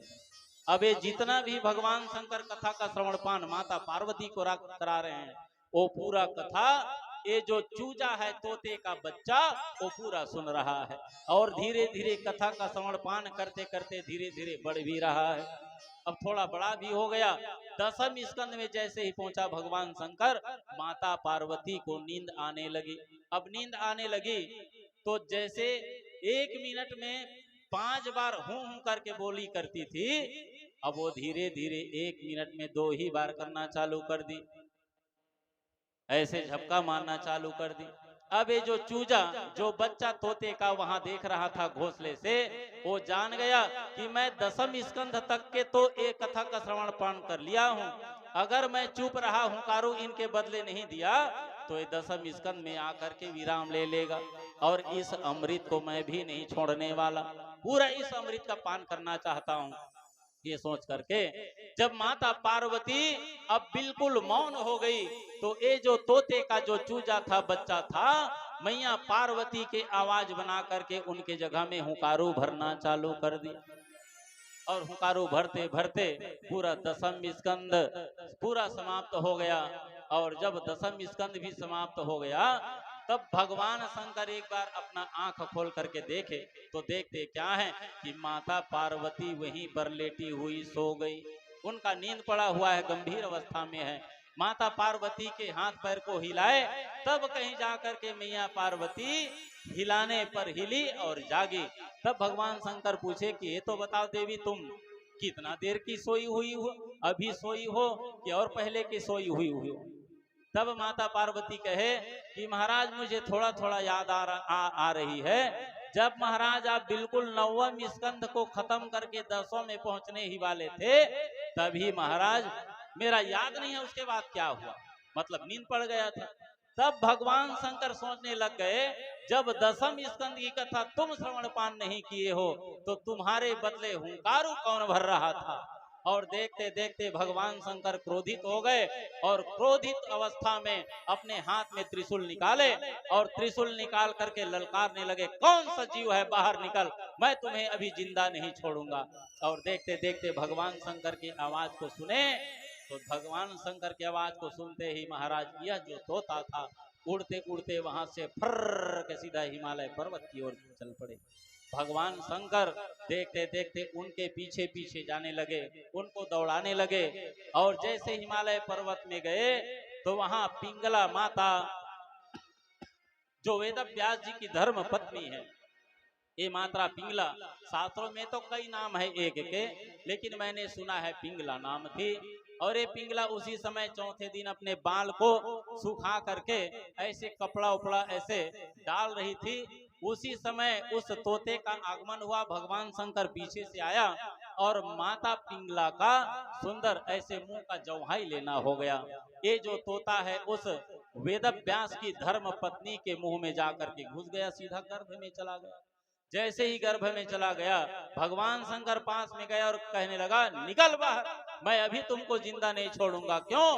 क्योंकि इस अमृत का पान करने का अधिकार तुमको नहीं है, और तुम सुने हो मतलब तुमको मारूंगा ही। अब ये बार बार कह रहा है, उनकी धर्म पत्नी के सामने खड़ा होकर के त्रिशूल को पकड़ा है, मैं बिल्कुल अब छोड़ूंगा ही नहीं तुम। उसी समय आश्रम से निकल गए वेद व्यास जी महाराज। वेद व्यास जी महाराज जी कहने लगा, ये तो बताइए महाराज, आप किसको इतने मारने पर तुले हुए हो? कैलाश पर्वत को छोड़ करके हमारे पर्वत में क्या कर रहे हो? तब भगवान शंकर ने कहा, अरे अभी अभी मेरी अमृत की कथा का श्रवण पान करके एक तोता तुम्हारी धर्म पत्नी के गर्भ में गया है, तुम उसको अभी निकालो और मैं उसको मारना चाहता हूं, उसको जिंदा नहीं छोड़ूंगा। क्यों? क्योंकि यह जो कथा है उसको हर व्यक्ति, हर जीव नहीं सुन सकता, वो अमृत के समान है, उसके लिए भी अधिकार और अनाधिकार देखा जाता है, और ये अधिकारी नहीं था, अनाधिकार है। महाराज वेदव्यास जी कहे, ये तो बताइए महाराज, आप कौन सी कथा सुना रहे थे? भागवत कथा। उस भागवत कथा के इतने स्कंद में इतने अध्याय होते हैं, तो ये बताइए इस कथा का महत्व क्या होता है?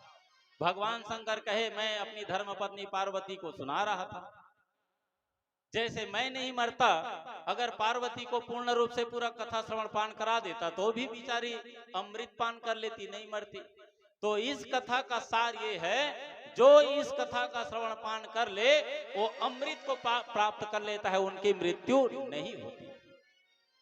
तब महाराज वेदव्यास जी कहे, ये तो बताइए महाराज, आप ही कहते हैं कि इस कथा को सुनने के बाद किसी की मृत्यु नहीं होती, वो अमृत को प्राप्त कर लेता है, और इसी कथा को सुन करके तोता यहाँ इनके मेरे धर्म पत्नी के गर्भ में ठहरा है, और आप उसे मारने पर तुले हुए हो, बाहर निकल भी गया और आप उसे मार भी दिए।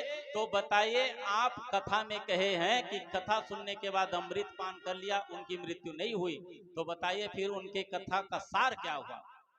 उसी कथा को तो यह भी सुना है, और आप उसको मार दोगे तो फिर अमृत का मतलब क्या हुआ? तब महाराज भगवान शंकर को वेदव्यास जी समझाए। तब भगवान शंकर जी लौट करके कैलाश पर्वत पर आ गए। महाराज वेदव्यास की धर्म पत्नी के गर्भ में देखते देखते 12 वर्ष महाराज श्री सुखदेव जी गर्भ में रुके थे।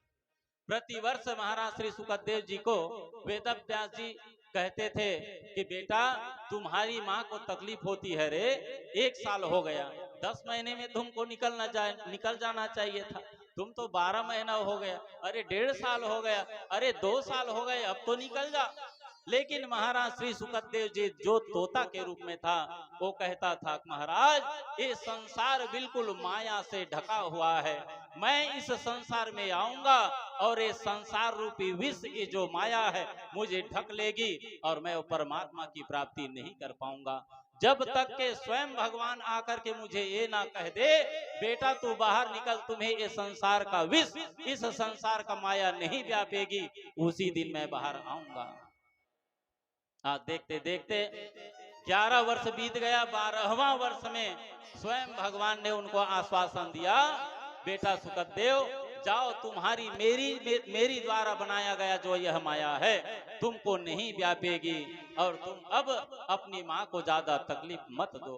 तो यही सुखदेव जी महाराज जी जन्म लिए, और जन्म लेते ही एक कौपिन भी नहीं पहने थे, उनका यज्ञोपवीत धारण भी नहीं हुआ था, उनका संस्कार भी नहीं हुआ था। जन्म लेते ही महाराज यप्रव्रजंत मनुपेतम पेत कृत्यम द्वैपायनो विरह कातर जुहावा पुत्रेति तन्मयतया तरवो अभिनेदुस्तम सर्वभूत हृदय मुनि मानतो अस्मि। महाराज जन्म लेते ही जंगल की ओर प्रव्रजंत हो गए थे। उनके पिता ने बहुत लौटाने की प्रयास किया, लेकिन लौटे नहीं। अंतिम में वेदव्यास जी महाराज स्वयं लौट करके आए। ये यही सुखदेव जी महाराज जी हैं, जो बाद में वेदव्यास जी ने जब श्रीमद् भागवत महापुराण की रचना करी, तो रचना करने के बाद उनके मन में आया कि इसके लिए तो मुझे ऐसे संत की आवश्यकता पड़ेगी जो परमहंस हो, जिसको मैं इस भागवत का ज्ञान दूं, जो संसार में बांट सके। तो मेरे पुत्र जैसा परमहंस इस संसार में कोई नहीं है। इसलिए वेदव्यास जी ने अपने ही पुत्र को बुला करके अपने शिष्यों के माध्यम से एक एक दो दो श्लोक अपने शिष्यों को सिखाते और कहते कि मेरे बुलाने से मेरा जो बेटा सुखदेव आएगा तो नहीं, लेकिन जा करके इसी श्लोकों को तुम जा करके गुनगुनाना। ये शिष्य लोग जा करके उनके सामने जानबूझ करके सुनाते थे, ताकि इस श्लोक के भाव को सुखदेव जी महाराज जी सुने और इनसे पूछे कि ये श्लोक आपको कहाँ से प्राप्त हुआ। एक आध दो बार पूछे, इन शिष्यों ने कहा महाराज हम तो आपको सिर्फ एक ही श्लोक सुना रहे हैं, अरे आपके पिता जो वेदव्यास जी हैं उनके पास तो 18,000 श्लोक धरे पड़े हुए हैं, आपको सीखना है तो वहां चलिए। तो वही सुखदेव जी महाराज जी वेदव्यास जी के पास गए और वहां से सुंदर श्रीमद् भागवत महापुराण का शिक्षा प्राप्त किए। यही सुखदेव जी महाराज जी आज राजा परीक्षित के उद्धार के लिए उस गंगा के तट पर आकर के विराजमान हो गए। सुखदेव जी महाराज जी के सामने भी वही प्रश्न महाराज परीक्षित ने कहा कि महाराज म्रियमाण मानव को क्या करना चाहिए, जो मरणासन्न पर है, जिसके पास समय नहीं है, वो अपनी सदगति कैसे प्राप्त करे। तब श्री सुखदेव जी महाराज जी को बताया कि महाराज मुझे 7 दिन का टाइम मिला है और इस 7 दिन में मुझे मुक्ति चाहिए और आप लोगों के चरणों में मैं बैठा हूं और इतने बड़े बड़े संत महात्मा हो महाराज, संतों का दर्शन इतना दुर्लभ होता है, संत के दर्शन मात्र से कल्याण हो जाता है। तो मैं आपसे आशा करता हूं कि इन 7 दिनों में मेरे मुक्ति का कोई साधन, कोई उपाय बता दीजिए। 88,000 महात्मा पहले कहते थे कि नहीं, दुर्गा सप्तशती करने से इसका कल्याण हो जाएगा, कोई कहता हनुमान चालीसा करने से ऐसा हो जाएगा, लेकिन कोई सक्सेसफुल नहीं हुआ। जब सुखदेव जी महाराज जी आए और आसन पर सुंदर बैठाए, 16 प्रकार इनका पूजन किया, उसके बाद श्री सुखदेव जी महाराज जी सुंदर कथा प्रारंभ की और कहने लगे महाराज राजा परीक्षित से कि बेटा, अगर गुरु मिल गया तो 7 दिन क्या 7 मिनट में भी उनकी मुक्ति निश्चित हो जाता है। सुखदेव जी कहते हैं कि अंतिम समय में वात, पित्त और कफ से त्रिदोष होता है। मृत्यु की वेदना भयंकर होती है। जन्म मृत्यु का विचार करेंगे तो पाप नहीं होगा। मृत्यु का स्वागत करो, मृत्यु से डरो मत, ये भागवत हमें सिखाती है। रामचरितमानस हमें जीना सिखाती है और श्रीमद् भागवत हमको मरना सिखाती है कि हमको मरना कैसे चाहिए। अंत काले च मामेव स्मरणेन मुक्ता कलेवरम। अंतिम समय में जो मेरा स्मरण करते हुए देह का त्याग करता है वह मुझे अति शीघ्र प्राप्त होता है। लेकिन जो लोग संसार में रह करके प्रभु को छोड़ करके माया का ध्यान करते हैं, अंत समय में उनको माया ही मिलता है। मृत्यु आने के पहले सूचना देता है, दांत गिर जाते हैं, बाल झड़ने लग जाते हैं, बाल पकने लग जाते हैं, कान सुनाई कम देना चालू हो जाता है। कई प्रकार की प्राकृतिक निशानियां भगवान हमको गिफ्ट में देते हैं, लेकिन उस गिफ्ट का हम लोग नाजायज फायदा उठाते हैं। जैसे आंख कमजोर हो गया, हम जान गए कि अब हमारी जो उम्र है ढल गई, अब बिल्कुल आधे के कगार में है, कब मृत्यु हो जाए कोई गारंटी नहीं। लेकिन जो इस संसार में पैदा हुए वैज्ञानिकता के मनुष्य हैं, वो आंख कमजोर है तो उसके लिए लेंस लगवाएंगे, बाल भूरा हो गया है तो उनके लिए बाल काला डाई करवाएंगे, लेकिन वो फिर भी सिर्फ जवानी अवस्था में आएंगे। लेकिन भैया भगवान को थोड़ी बेवकूफ बना सकते हो, यमराज को थोड़ी बेवकूफ बना सकते हो, वो तो अपने टाइम में ही आपको ले जाएंगे, आप कुछ भी कर लो। तो महाराज श्री सुखदेव जी राजा परीक्षित को सुंदर कथा का श्रवण पान करा रहे हैं और उनको बता रहे हैं कि बेटा राजा परीक्षित, 7 दिन में तुमको करना क्या चाहिए। यह जो जीवन है क्षण भंगुर है, क्षण भर है, कब क्या हो जाएगा इसकी कोई गारंटी नहीं है। भक्त कहते हैं कीर्तन करने में जो मजा है वह आनंद भगवान बनने में नहीं है, और जो कथा सुनने में आनंद है वह कथा कहने में आनंद नहीं है। जीव जब ईश्वर से कहता है कि मैं आपका हूँ तो यह संबंध अपूर्ण है, परंतु ईश्वर जब जीव से कहता है कि तू मेरा है, तभी वह जीव पूर्ण रूप से धारण कर लेता है। महाराज श्री सुखदेव जी कहे कि राजन, तुम्हारा प्रश्न बहुत बड़ा कल्याणकारी है, कल्याण करने वाला है, और तुमने भले प्रश्न अपने लिए किया हो, लेकिन यह जो प्रश्न है सारी संसार के ऊपर लागू होता है। आपके जीवन में 7 दिन है बेटा, मुक्ति तो 2 घड़ी में मिल जाती है। परीक्षित ने पूछा कि स्वामी जी 2 घड़ी में किसी की मुक्ति हुई है? तब राजा परीक्षित ने कहा, खड्वांगो दीर्घ बाहु च रघु तस्मात् पृथुस्रवा अजस्तस्तो महाराज तस्मात् दशरथो अभवत। एक बार क्या हुआ, देवता और दानवों में युद्ध हुआ, तो ये दानव लोग देवताओं को खदेड़ करके भगा दिया।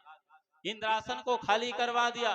ये सभी देवता डर के मारे इंद्रासन को छोड़ करके भगने लग गए और भगवान ब्रह्मा के द्वारा उनको सूचना दिया गया, तुम एक काम करो, खडवांग के पास जाओ, खडवांग तुमको युद्ध में जरूर जिताएगा।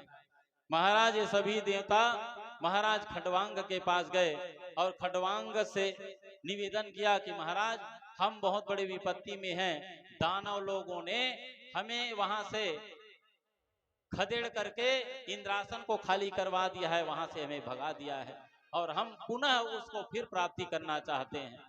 तो महाराज खडवांग से सहायता मांगी। महाराज खडवांग ने उनको सुंदर कहा कि भैया, अरे आप तो स्वर्ग के देवता हो और परहित के लिए अपना जान भी चला जाए तो कोई बात नहीं। ये सोच करके महाराज खडवांग उनको सुंदर सहयोग प्रदान किए और सहयोग प्रदान करने के बाद महाराज खडवांग ने देवताओं को विजेता बना दिया और दानवों को उनका जो इंद्रासन था, स्वर्ग था, उनको वापस करा दिया, दानवों को वहां से भगा दिया। अब महाराज जब दानव लोग भग गए वहां से, तो खडवांग से महाराज देवताओं ने पूछा कि आपने हमारा इतना बड़ा काम किया है, तो महाराज आप कोई आशीर्वाद लेना चाहते हो तो बताओ, हम आपको क्या आशीर्वाद प्रदान करें। तो देवताओं के वरदान पूछने पर महाराज खडवांग बोले, आप वरदान देना चाहते हो महाराज, तो मैं ऐसा वरदान नहीं चाहता। भगवान मेरी मृत्यु कब होगी ये बस बता दीजिए। क्यों? क्योंकि अमर होना चाहूंगा तो आप लोग अमर तो हो नहीं करने दोगे, क्योंकि आप लोग खुद अमर नहीं हो तो मुझे कैसे अमर कर सकते हो, इसलिए मेरी मृत्यु कब होगी यही बस बता दीजिए। तब ये सभी देवता इकट्ठा हुए और इकट्ठा होकर के सुंदर अपना ज्योतिष निकाले और ज्योतिष निकाल करके देवताओं ने सुंदर महाराज खडवांग को कहा कि खडवांग, आप 2 घड़ी में आपकी मृत्यु होने वाली है, 2 घड़ी के बाद आप मरने वाले हो। जैसे ही 2 घड़ी को सुने तो महाराज एक खडवांग दौड़े दौड़े कहाँ चले गए? महाराज वशिष्ठ के पास। वशिष्ठ के पास जब गए तो वशिष्ठ से कहा कि महाराज मैं 2 घड़ी में मरने वाला हूँ और मैं अपनी मुक्ति कैसे कर सकता हूँ। तब महाराज वशिष्ठ ने कहा, तुम चिंता मत करो, अरे 2 घड़ी बहुत होता है, इस 2 घड़ी में भी तुम्हारी मुक्ति हो जाएगी। महाराज रघु के कुंडली में 7वें भावर में मृत्यु था। महाराज वशिष्ठ ने ही उनको आश्वासन दिया था कि 7वें भावर में भले इनकी ज्योतिष के अनुसार से मृत्यु है, लेकिन मैं इनका विवाह करवाऊंगा और इनकी मृत्यु नहीं होगी। इनके जो माता पिता थे डर रहे थे 7वें भावर में इसकी मृत्यु होगी तो इनका विवाह ही नहीं करेंगे, लेकिन वशिष्ठ महाराज ने आश्वासन दिया, मैं विवाह करवा रहा हूं और इनकी मृत्यु नहीं होगी। महाराज वशिष्ठ ने सुंदर राजा रघु का विवाह करवाया और 4 भावर सीधा और 3 भावर उल्टा करवा करके 7 भावर करवा दिया और यमराज महाराज को भी विस्मय में डाल करके उनकी मृत्यु से उनको बचा लिया। इधर महाराज जो खडवांग था, एक घड़ी में रा और दूसरे घड़ी में मह कहलवा करके उनका भी उद्धार करवा दिया। तो भगवान राम हो चाहे कृष्ण हो, जिसे हम मानते हैं, जो हमारे इष्ट हैं, जो परमात्मा हैं, उनका नाम इतना कल्याणकारी है, जो एक बार भी दिल से हृदय से प्रेम से ले ले तो इतना कल्याणकारी है कि वो साक्षात मुक्ति को भी प्रदान कर देता है। महाराज खडवांग को 2 घड़ी में ही उनका मुक्ति कर दिया। बोले वृंदावन बिहारी लाल की।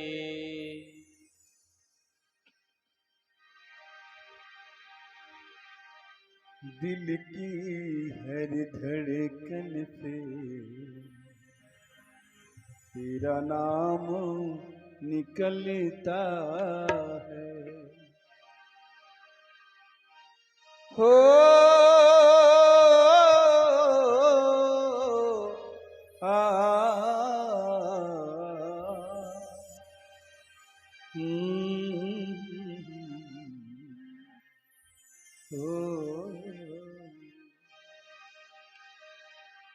दिल की हर धड़कन से तेरा नाम निकलता है, दिल की हर धड़कन से तेरा नाम निकलता है। तेरे दर्शन को मोहन तेरा दास तड़पता है। तेरे दर्शन को मोहन तेरा दास तड़पता है।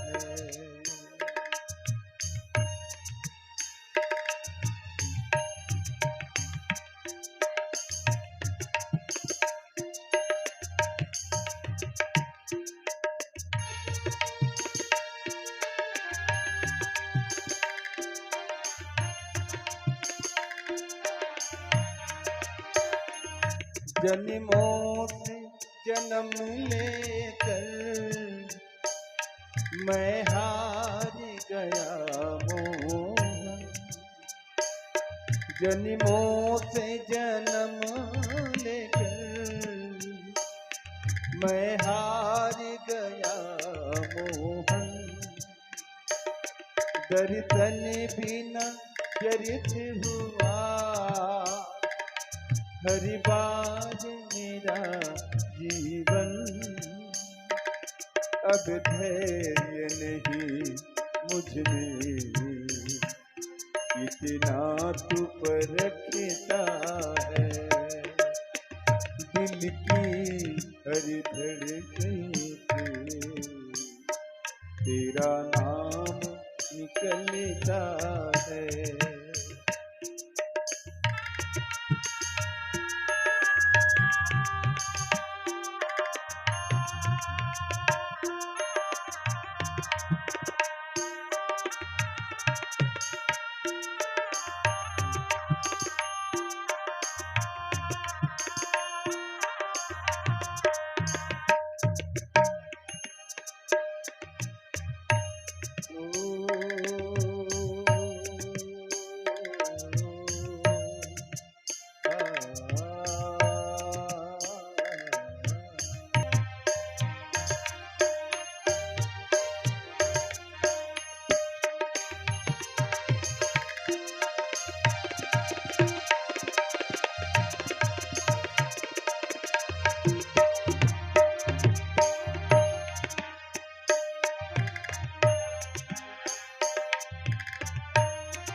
मेरा दिल भी पुकारता है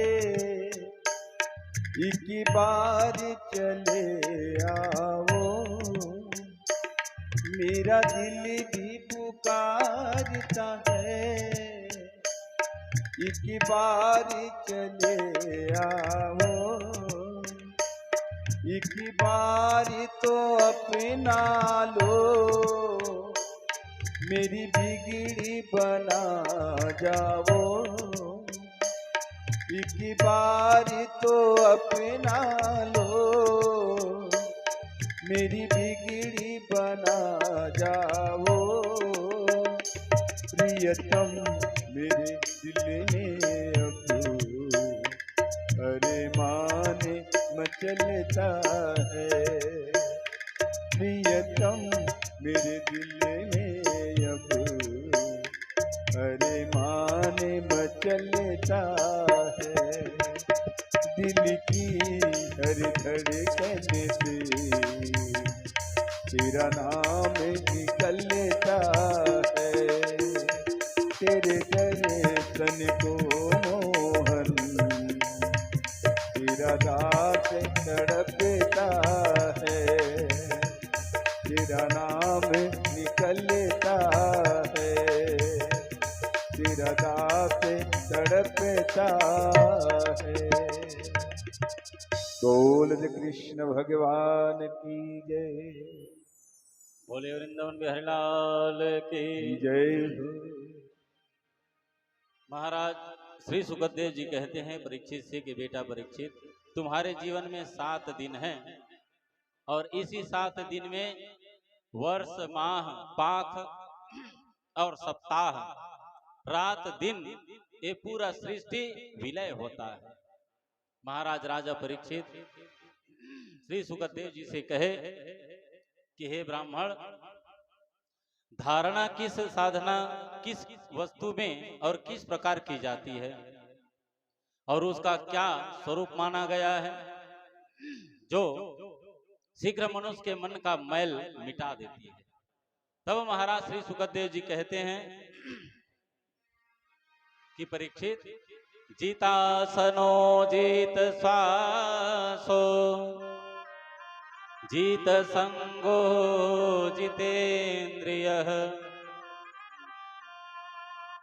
स्थूले भगवते रूपे मनः संधारये सिद्धयः। महाराज श्री सुखदेव जी राजा परीक्षित से कहे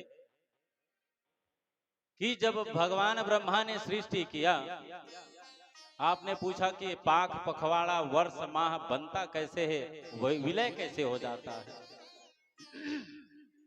स्वामी जी सृष्टि और प्रलय के बारे में बताइए। तो महाराज श्री सुखदेव जी कहते हैं कि सृष्टि के प्रारंभ में ब्रह्मा जी ने इसी धारणा के द्वारा प्रसन्न हुए भगवान से वह सृष्टि विषय की स्मृति प्राप्त की थी जो आज आप मुझसे पूछ रहे हो। वही मैं बता रहा हूं, जो पहले प्रलय काल में लुप्त हो गई थी, उसी की कृपा से पहले जैसी सृष्टि हुई। संकल्प से सृष्टि हुआ और विकल्प से विनाश होता है। परमात्मा को माया का स्पर्श हुआ कि उसने संकल्प कर लिया और सृष्टि हो गई, और जब उनका मन चाहा तो उनको विलय कर दिया, उनका विनाश कर दिया। भगवान एक से अनेक बन जाते हैं, एको अहम बहुश्यामः अमित रूप प्रकट हो जाते हैं। भगवान के उपनिषदों में कहा गया है कि प्रभु सब वस्तु में प्रवेश करते हैं। और आगे श्री सुखदेव जी महाराज जी राजा परीक्षित को सृष्टि का वर्णन करके बताते हैं और कहते हैं कि बेटा परीक्षित, सबसे पहले तुम्हें आसन को जीतना होगा। 7 दिन में मुक्ति चाहिए, तो सबसे पहले आसन को जीतो। एक जगह लंबे समय तक बैठना सीखो। एक जगह किसी को बैठने के लिए कह दो तो 1 घंटा से ज्यादा बैठ नहीं सकता, तो उस बैठने की प्रवृत्ति जो आसन है उसको लंबा करो।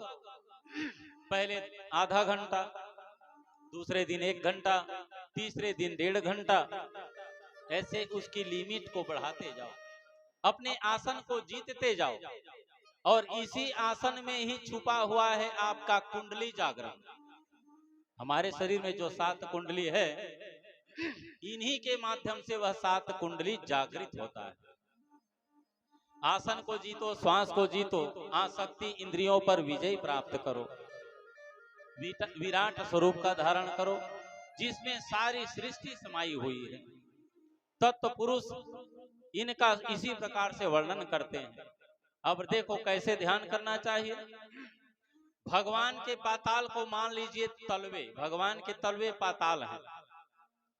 एड़ी एवं पंजे रसातल मान लीजिए, दोनों गुल्फ महातल, पैर के पिंडे तलातल, घुटने सूतल, जांघें वित्तल अतल हैं और पेड़ू भूतल, नाभि रूप सरोवर आकाश, छाती स्वर्गलोक, गले महरलोक, मुख जनलोक, ललाट तपलोक, दिशाएं कान और शब्द श्रवणेन्द्रियां, 2 अश्विनी कुमार नासिका छिद्र और गंध इंद्रियां आसक्ति है। नेत्र अंतरिक्ष हैं और देखने की शक्ति सूर्य है। और दोनों ये जो पल के रात दिन हम बंद और चालू कर रहे हैं, ये रात और दिन दोनों पल के हैं।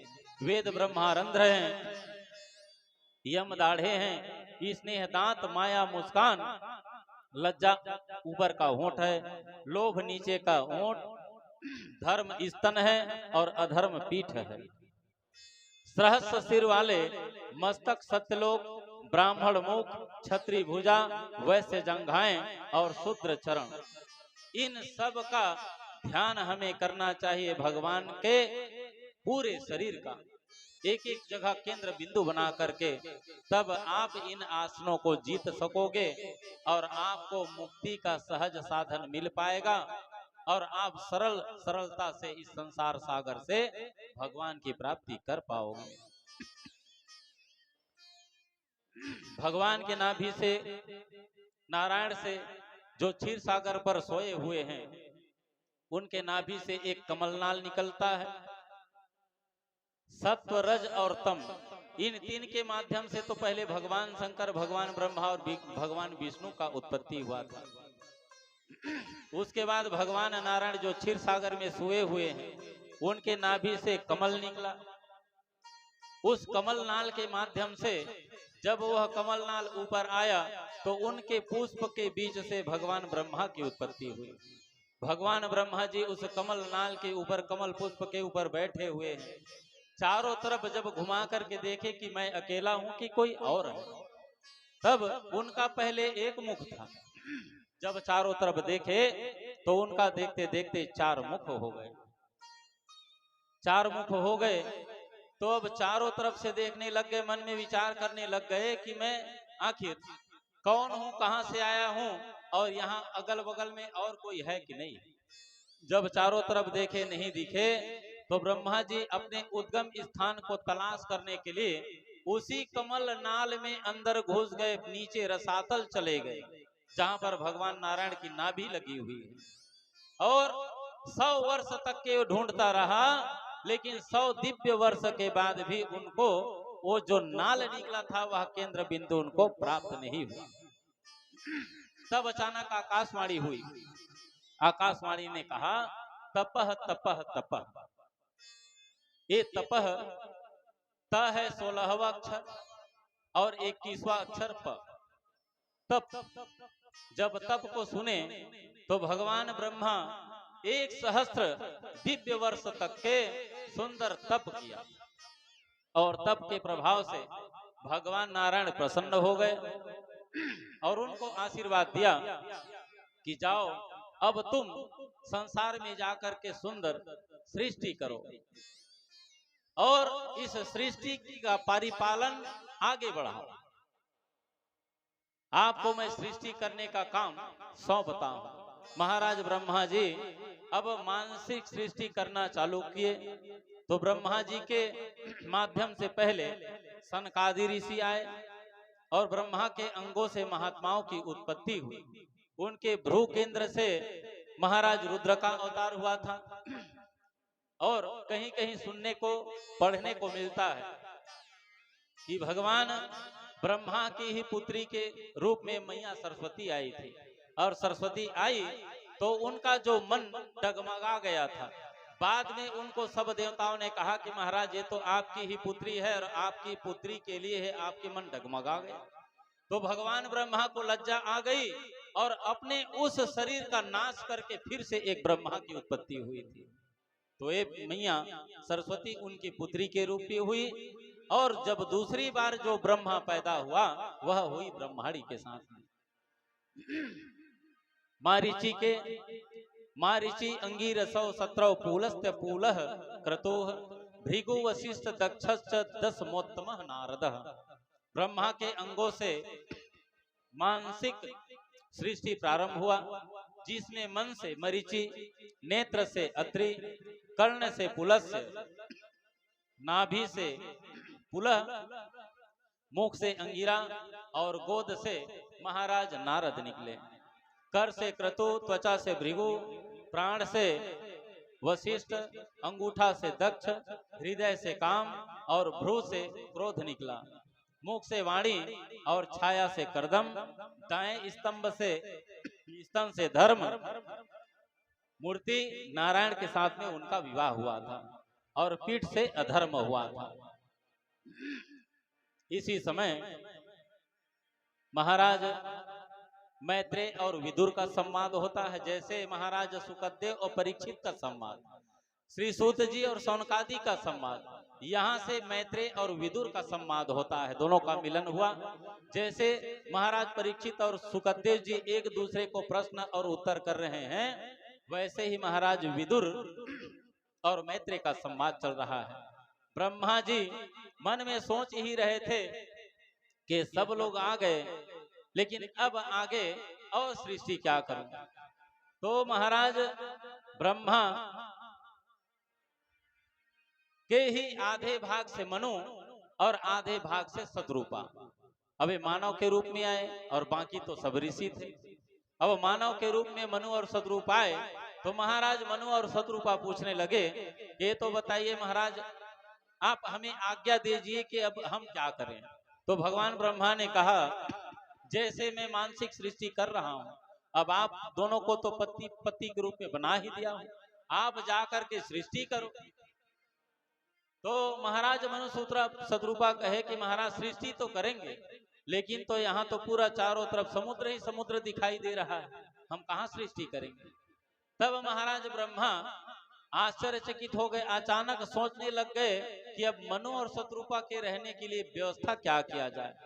तब ब्रह्मा जी महाराज जी सोच ही रहे थे कि अचानक उनके नाक से एक झिंगुरा गिरा, वह झिंगुरा धीरे धीरे आकार बढ़ाया और देखते देखते वाराह का रूप धारण कर लिया। वाराह का अवतार धारण करने के बाद महाराज वाराह देखते देखते हुंकार मारने लग गया और आगे बढ़ने लग गया। महाराज पहले जब इनका अवतार हुआ, ये झिंगुरा वाराह का रूप धारण किया था, एक अंगूठा के बराबर था और धीरे धीरे अपना आकार बढ़ाने लग गए। सब लोग जान गए कि तो बिल्कुल विश्व के कल्याण के लिए है महाराज वाराह का अवतार हुआ है। देखते देखते वाराह का अवतार होता है और वाराह मतलब श्रेष्ठ अवतार।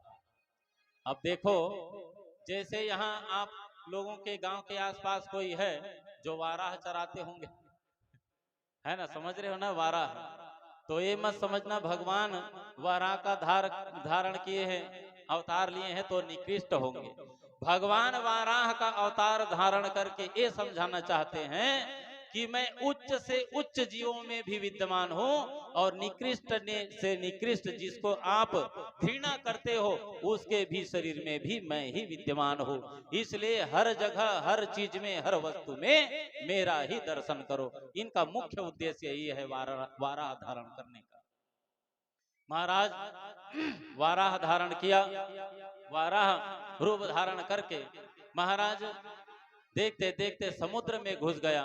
और समुद्र में कौन था? महाराज ये हिरण्याक्ष ने पृथ्वी को ले जा करके उस समुद्र में छिपा दिया था और उसी को लाने के लिए महाराज वाराह का जन्म हुआ। तो महाराज ये तो बताइए हिरण्याक्ष कौन है?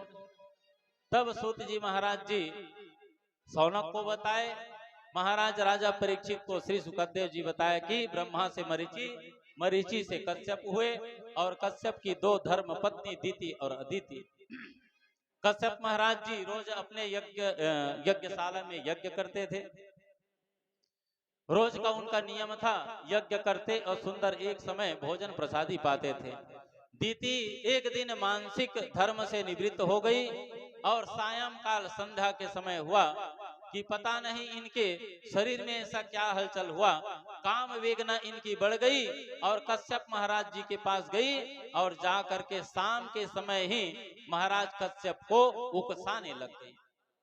और जब उकसाने लग गई तो महाराज कश्यप कहने लगा, देवी अरे तो संध्या का समय है, इस समय हमारे भगवान शंकर के अनुचर घूमा करते हैं। सायंकाल सूर्य और चंद्रमा के तेजहीन होते हैं, सूर्य बुद्धि का स्वामी है, चंद्र मन का शाम के समय काम प्रवेश करता है। इसलिए देवी ये समय इस चीज के लिए नहीं है, उनका अलग समय है। कश्यप बार बार उनको समझाए। कश्यप कहे कि गृहस्थ्रम काम सुख के लिए नहीं है, ये मन कुमार्ग में जाने से बुद्धि बल तेज समाप्त हो जाता है और उन्हीं को रोकने के लिए ये सब विवाह होता है ताकि हमारा भगवान की प्राप्ति हो जाए।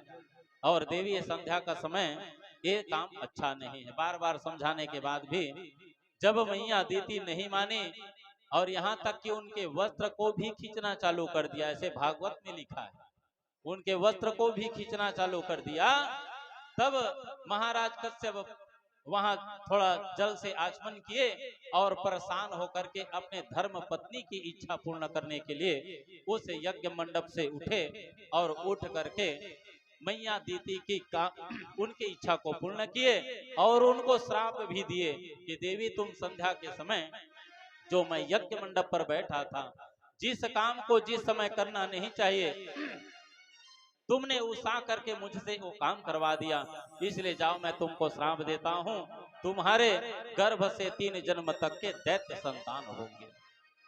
और जैसे ही 3 जन्म तक दैत्य संतान होने का श्राप मिला तो दीति पश्चाताप के आग में जलने लग गई। देखो मैं काम वासना के बलीभूत होकर वशीभूत होकर के मैं ये क्या कर डाली, मुझे श्राप मिल गया कि मेरे संतान अब 3 जन्म तक के आसुरी प्रवृत्ति के होंगे। संतान संत क्षमावान होते हैं। जब मैया दीति पश्चाताप करने लग गई तब कश्यप महाराज जी ने कहा, दीति तुम्हारे नाती भगवान का भक्त होगा जिनका नाम प्रहलाद होगा, जिनके नाम से नरसिंह महाराज जी का अवतार होगा, तुम चिंता मत करो, तुम्हारे जीवन में जो 3 संतान होंगे वो राक्षस ही राक्षस होंगे, उसीलिए परेशान मत होना, उन्हीं के घर में भक्त प्रहलाद का भी जन्म होगा। दीति देखते देखते गर्भवती हो गई। उसने विचार किया कि मेरा जो पुत्र होगा देवों को कष्ट देने वाला होगा, देवों को सताएगा। इस विचार से दीति अपने गर्भ से वो संतान को निकालना ही नहीं चाह रही थी। क्यों? बाहर आएगा बालक और देवताओं को सताएगा, इसलिए 100 वर्ष तक के गर्भ में ही धारण किए रही। 100 वर्ष के बाद हिरण्याक्ष और हिरण्यकश्यप का जन्म हुआ। परीक्षित यहाँ पर सुंदर महाराज श्री सुखदेव जी पूछे कि अभी अभी मानवीय सृष्टि प्रारंभ ही नहीं हुआ है महाराज, और ये हिरण्याक्ष और हिरण्यकश्यप कहाँ से आई यह तो बता दीजिए। तब श्री सुखदेव जी कहे, एक बार सनकादि कुमार घूमते घूमते बैकुंठ लोक में गए और भगवान के दर्शन करने के लिए, और उस कथा से आप लोग परिचित हो, नहीं जानते वाली बात नहीं है।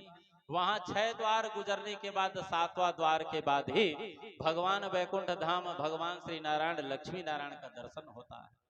महाराज ये सनक सनंदन सनातन कुमार जब उस द्वार पर गए तो वहां थे उनके द्वारपाल के रूप में थे जय और विजय। ये दोनों द्वारपाल में खड़े हुए हैं। महाराज सनक सनंदन सनातन कुमार जब गए तो उनको अंदर जाने से प्रवेश से वर्जित कर दिया। जब प्रवेश से वर्जित कर दिया तो ये सनकादि ऋषि क्रोधित हो गए। अरे हम नारायण बल्कि हमारी भक्ति करता है, हम ब्राह्मण हैं, वो नारायण स्वयं हमारे पैर को छूता है, हम भले उनके दर्शन करने के लिए आए हैं, उनके हृदय में हम हैं और हमारे हृदय में वो है, और तुम कौन होते हो यहाँ रोकने वाले? मालिक तो अंदर में बैठा है, आज तक के हमें कोई रोका नहीं है और तुम कौन हो रोकने वाले? देखते देखते ये सनकादि ऋषि क्रोधित हो गए, और क्रोधित हो करके जब ये जय विजय नहीं माने, अंदर जाने ही नहीं दिए, तो क्रोध के आवेश में आकर के महाराज द्वारपाल को श्राप दे दिए थे कि जाओ तुम 3 जन्म तक के आसुरी जन्म लेना। यही है जो हिरण्याक्ष और हिरण्यकश्यप के रूप में धारण किया था, जन्म धारण किया था। तो महाराज सनत कुमार के श्राप के कारण जब इनको श्राप मिला जय विजय को, भगवान नारायण को जब जानकारी मिली कि इनको श्राप मिला है, भगवान नारायण तुरंत बाहर आए और आकर के जय विजय को बार बार समझाए कि है द्वारपाल जी विजय, तुमको देखो मेरे हृदय में ये लोग हैं, ब्राह्मण हैं, और इनके हृदय में मैं हूँ, और तुमने इनको बिना कारण का अंदर आने से प्रवेश से वर्जित कर दिया, इसलिए तुमने बहुत बड़ी गलती किया है और तुमको इसका तो परिणाम मिलना ही पड़ेगा। जाओ तुम्हें आसुरी प्रवृत्ति मिली है तो आसुरी प्रवृत्ति में जाकर के जन्म लोगे और मैं तुम्हारा बहुत जल्दी उद्धार करूंगा। भगवान सुंदर उनको आशीर्वाद दिए। यही जय और विजय 3 जन्म तक के राक्षस वृत्ति में रहे। हिरण्याक्ष हिरण्यकश्यप के रूप में आए, रावण और कुंभकर्ण के रूप में आए, शिशुपाल के रूप में आए। इस तरह से महाराज राजा परीक्षित को सुंदर कथा का वर्णन श्री सुखदेव जी करा रहे हैं सृष्टि के वर्णन के अंतर्गत। जैसे सनत कुमार श्राप दिया, उसके बाद वहां से आया तो महाराज भगवान नारायण भी अपने अंतपुर में चले गए और जय विजय को श्राप मिला, धड़ाम से जाकर के राक्षस प्रवृत्ति को ग्रहण किए। भगवान जा करके अपने अंतपुर में विश्राम किए। महाराज सनत कुमार जहां से आए गए थे वहीं आकर के विश्राम करने लग गए और भगवान बोले कि जय विजय, तुम्हें 3 जन्म तक राक्षस होने का जो श्राप मिला है, इसलिए ही तुम दीति के गर्भ में जाना और वहीं जाकर के तुम जन्म लेना। हिरण्यकश्यप और हिरण्याक्ष रोज 4 हाथ बढ़ता था, क्योंकि वह लोभ का अवतार है और काम जाता है पर लोभ जाता नहीं। महाराज अब हिरण्याक्ष सुंदर समुद्र के नीचे उस पृथ्वी को लेकर के बैठा हुआ है। अब देखो इसमें एक बात है, पृथ्वी तो एक भाग में है और समुद्र 3 भाग में है। समुद्र में ले जाकर के हिरण्याक्ष को डुबाने की या चुराने की जरूरत नहीं है। इस पृथ्वी को एक वसुंधरा भी कहा जाता है। आध्यात्मिक दृष्टि से अगर सोचा जाए तो हिरण्याक्ष ने पृथ्वी को ले जाकर के नहीं छुपाया था। वसुंधरा का एक और अर्थ होता है वसु। वसु मतलब धन, धन संपत्ति है। पृथ्वी को ले जाकर के नहीं छुपाया था, वसु को ले जाकर के छुपाया था और वसु लक्ष्मी का द्योतक है। तो जितने भी इस पृथ्वी में मिलने वाला धन संपत्ति था वो सब को ले जाकर के छुपा दिया था। और मनु और शत्रुपा का बिना धन संपत्ति का भी काम नहीं चलता। इसलिए महाराज वाराह ने हिरण्याक्ष के पास गया और वहां जाकर के हिरण्याक्ष से युद्ध किया और हिरण्याक्ष से युद्ध करके देखते देखते उनको मार गिराया और मार गिरा करके पृथ्वी को ऊपर लाया, उस वसुंधरा को लाया और ला करके चटाई की भांति यहाँ बिछा दिया। और जैसे ही बिछाया, महाराज मनु और शत्रुपा को भगवान ब्रह्मा ने आज्ञा दिया कि भैया अब आप जाओ और जाकर के सुंदर सृष्टि करो। तो महाराज सुखदेव जी कहते हैं कि सृष्टि तो विशेष 10 प्रकार की हुई, जिसमें 4 को और प्रमुख माना जाता है। 10 सृष्टि है, जिसमें एक महत्वत्व की सत्वादि गुणों में विषमता होना ही इसका स्वरूप है, और एक अहंकार की सृष्टि हुई जिसमें पृथ्वी आदि 5 महाभूत ज्ञानेन्द्रिय कर्मेंद्रियां उत्पत्ति होती है। एक भूत सर्ग की उत्पत्ति हुई जिसमें 5 महाभूतों को उत्पन्न करने वाला तन्मात्र वर्ग हुआ, और इंद्रियों की भी उत्पत्ति हुई। यह ज्ञान और क्रिया शक्ति से इनकी उत्पत्ति हुई, और सात्विक अहंकार से उत्पन्न हुए इंद्रिया अधिष्ठाता देवता उत्पन्न हुए, और अविद्या की उत्पत्ति हुई जिसमें ताम्रिस अंधताम्रिस और तम विरह और महामोह ये 5 गांठे हैं, और ये 6 प्राकृतिक सृष्टियां हुई। और उसके बाद 4 प्रकार की और वैकृतिक सृष्टियां हुई, जिसमें तिर्यक योनियां और 28 प्रकार के पशु पक्षियां हुई, और मनुष्य की सृष्टियां हुई, जिनमें सिर्फ 4 प्रकार की सृष्टि को ज्यादा जानते हैं। एक अंडज और पिंडज और श्वेतज और जरायु। भगवान ब्रह्मा ने जब मानवीय सृष्टि प्रारंभ की, मानवीय सृष्टि में मनु शत्रुपा के बाद तो सृष्टि आगे जब बढ़ाया तो इसमें अंडज मतलब सर्प मुर्गी जैसे अंडा देने वाले, और उसके बाद दूसरा सृष्टि किया पिंडज जो पशु और मनुष्य, और तीसरा श्वेतज मतलब खटमल जैसे जीवाणु, और आखिरी में जरायु जो पृथ्वी के भीतर जो जड़ लिया रहता है। वृक्ष, जितने भी वृक्ष हैं, पौधे हैं, ये सब 4 प्रकार की सृष्टि हुई, और इन्हीं 4 प्रकार की सृष्टि में हमारा पूरा सारा विश्व प्रपंच बन रहा है, पल रहा है, और आखिरी में जब कलयुग का अंत आएगा तो अब कलयुग के अंत को तो देखे नहीं है, लेकिन शास्त्र में कहते हैं कलयुग का अंत आएगा तो फिर से विलय होगा और से फिर से सतयुग आएगी। तो भगवान ब्रह्मा के द्वारा 4 प्रकार की सृष्टि हुई, जिसमें मनु और शत्रुपा का निर्माण हुआ, जन्म हुआ। और यही मनु और शत्रुपा हमारे आदि माता पिता हैं। अभी जिनके गर्भ में धारण होकर के निकले हैं वो माता पिता तो अलग है, लेकिन जो हमारे आदि माता पिता हैं, जहां से मानव सृष्टि ब्रह्मा के द्वारा चालू हुआ, प्रारंभ हुआ, वह मनु और शत्रुपा है। मनु और शत्रुपा हमारे आदि माता पिता है, वहीं से हमारे मानव सृष्टि प्रारंभ हुआ। ये 4 प्रकार की सृष्टि भगवान ब्रह्मा के द्वारा सुंदर कथा का वर्णन हुआ।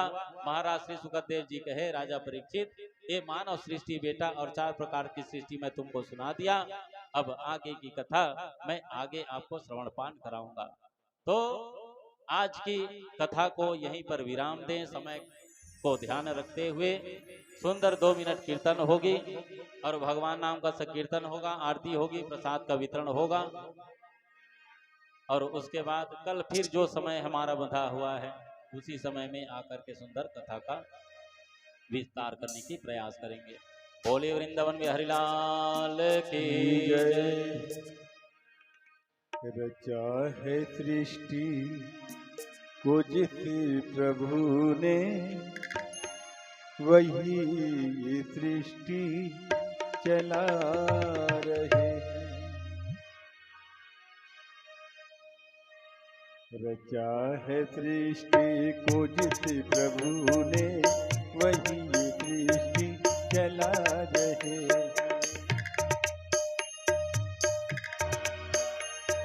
रचा है सृष्टि को जिस प्रभु ने, वही सृष्टि चला रहे हैं।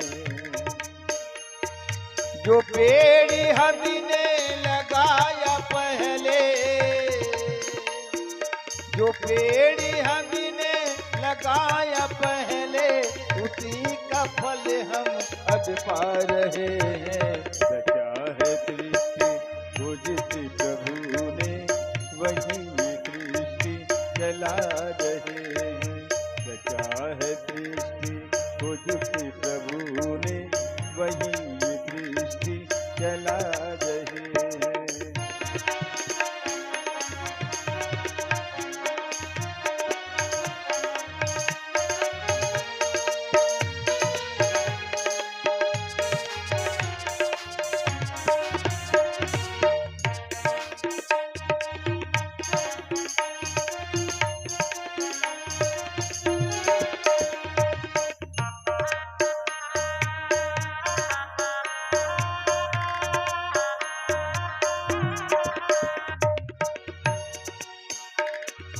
इसी धरा में फिर सब समाये है सत्य नियम यही धरा का।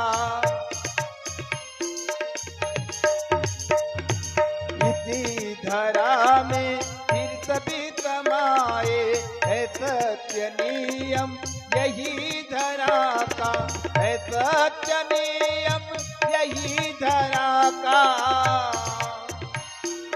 है सत्य नियम यही धरा का।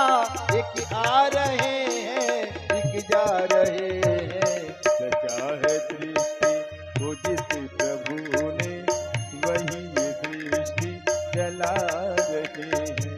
रचा है सृष्टि को जिस प्रभु ने, वही सृष्टि चला रहे हैं।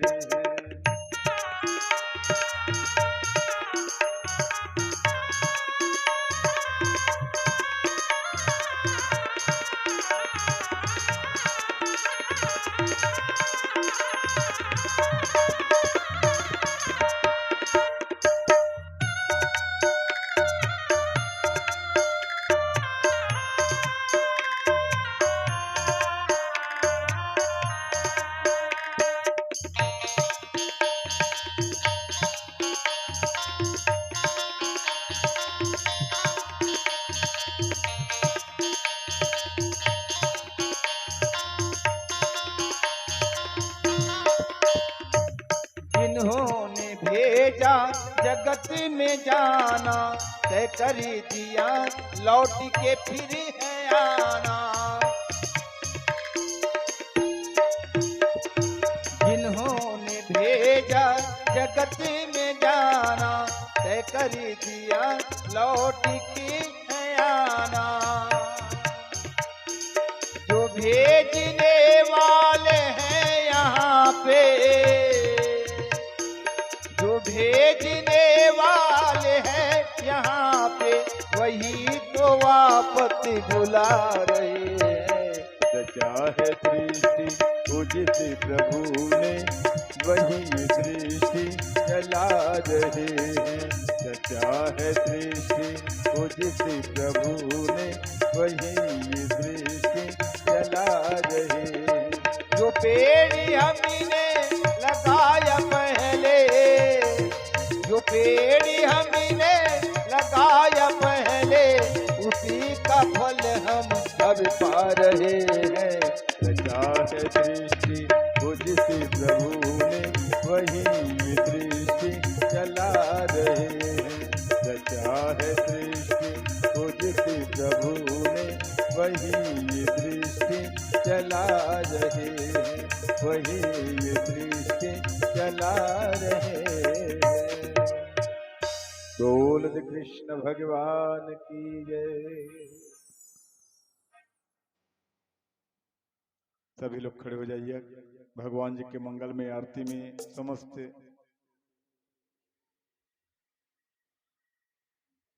समस्त ग्रामवासी शामिल होकर के अपना यह अमूल्य जीवन धन्य करे। जय श्री कृष्ण, जय श्री राधे।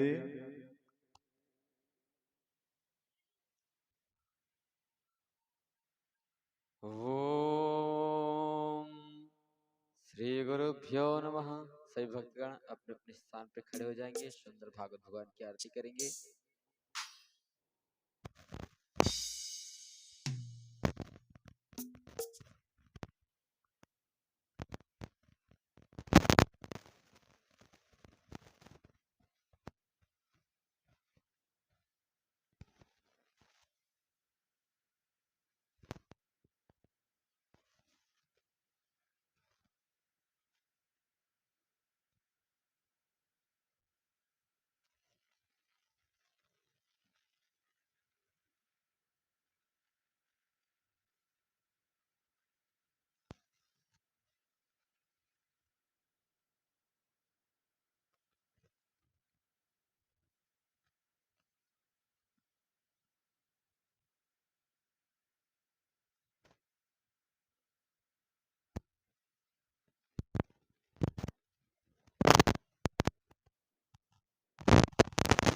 आननं प्रबल ये मनसि संकरमं ऋकेशम्।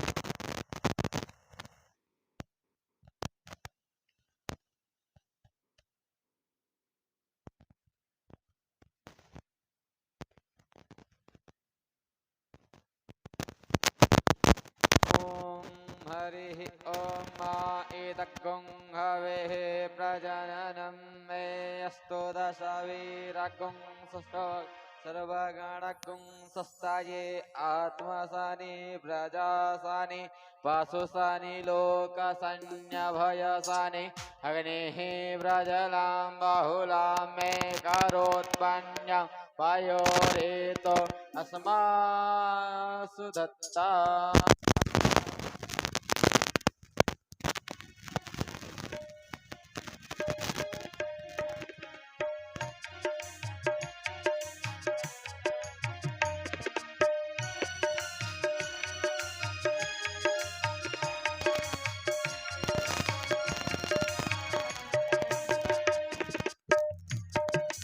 साकर तेरी मूर्ति उतारूं मैं गिरधर तेरी आरती।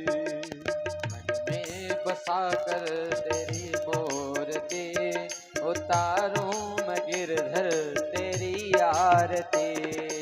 मन में बसाकर तेरी मूर्ति उतारूं मैं गिरधर तेरी आरती। मन में बसाकर तेरी मूर्ति उतारूं मैं गिरधर तेरी आरती। करुणा करो कष्ट हरो ज्ञान दो भगवन, भव में फंसी नाव मेरी तार दो भगवन। करुणा करो कष्ट हरो ज्ञान दो भगवन, भव में फंसी नाव मेरी तार दो भगवन। दर्द की दवा तेरे पास है, दर्द की दवा तुम्हारे पास है। दर्द की दवा तेरे पास है, दर्द की दवा तेरे पास है। जिंदगी तुझसे ही भीख मांगती, में बसा कर तेरी मूर्ति, उतारूं मैं गिरधर तेरी आरती। मांग तुझे मांग तुझे तेरे सिवा सोचूं क्या भगवन, जिंदगी जग तेरे नाम कर दी है अर्पण। मांग तुझे क्या मैं यही सोचूं भगवन, जिंदगी जब तेरे नाम कर दी अर्पण। मांग तुझे तेरे सिवा सोचूं क्या भगवन, जिंदगी जब तेरे नाम कर दी है अर्पण। सब कुछ तेरा कुछ नहीं मेरा, सब कुछ तेरा कुछ नहीं मेरा। सब कुछ तेरा कुछ नहीं मेरा, सब कुछ तेरा कुछ नहीं मेरा। तन मन है वारा तो सब है जानती, मन में बसा कर तेरी मूर्ति, उतारूं मैं गिरधर तेरी आरती। मन में बसा कर तेरी मूर्ति, उतारूं मैं गिरधर तेरी आरती।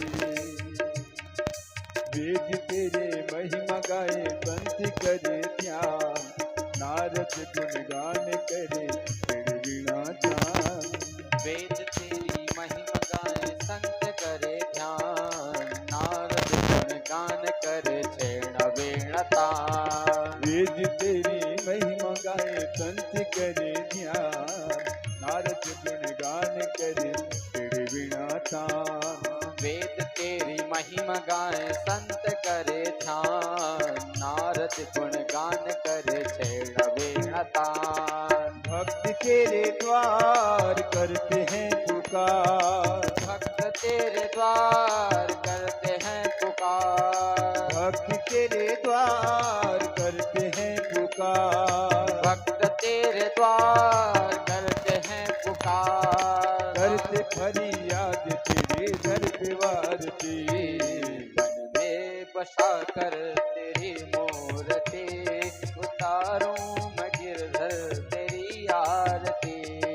मन में बसा कर तेरी मूर्ति, उतारूं मैं गिरधर तेरी आरती, उतारूं मैं गिरधर तेरी आरती, उतारूं मैं गिरधर तेरी आरती। कर्पूर गौरम करुणावतारम, संसार तारम उद्विग्नहारम, सदा वसन्तं हृदयारविन्दे, भवं भवानी सहितं नमामि।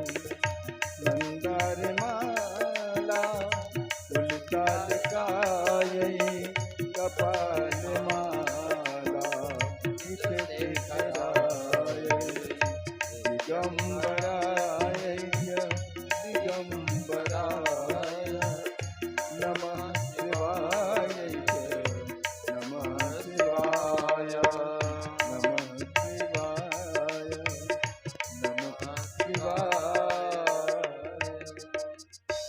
जलेन शुद्धीकरणम पुष्पै देवादिबंधनम, जल से आचमन कर देंगे आरती को अपने अपने स्थान पे परिक्रमा कर लीजिए। ओम हरि ओम। ये तीर्थानि प्रचरन्ति जगाहतानि खंगिणा, एकागुं सहस्रयो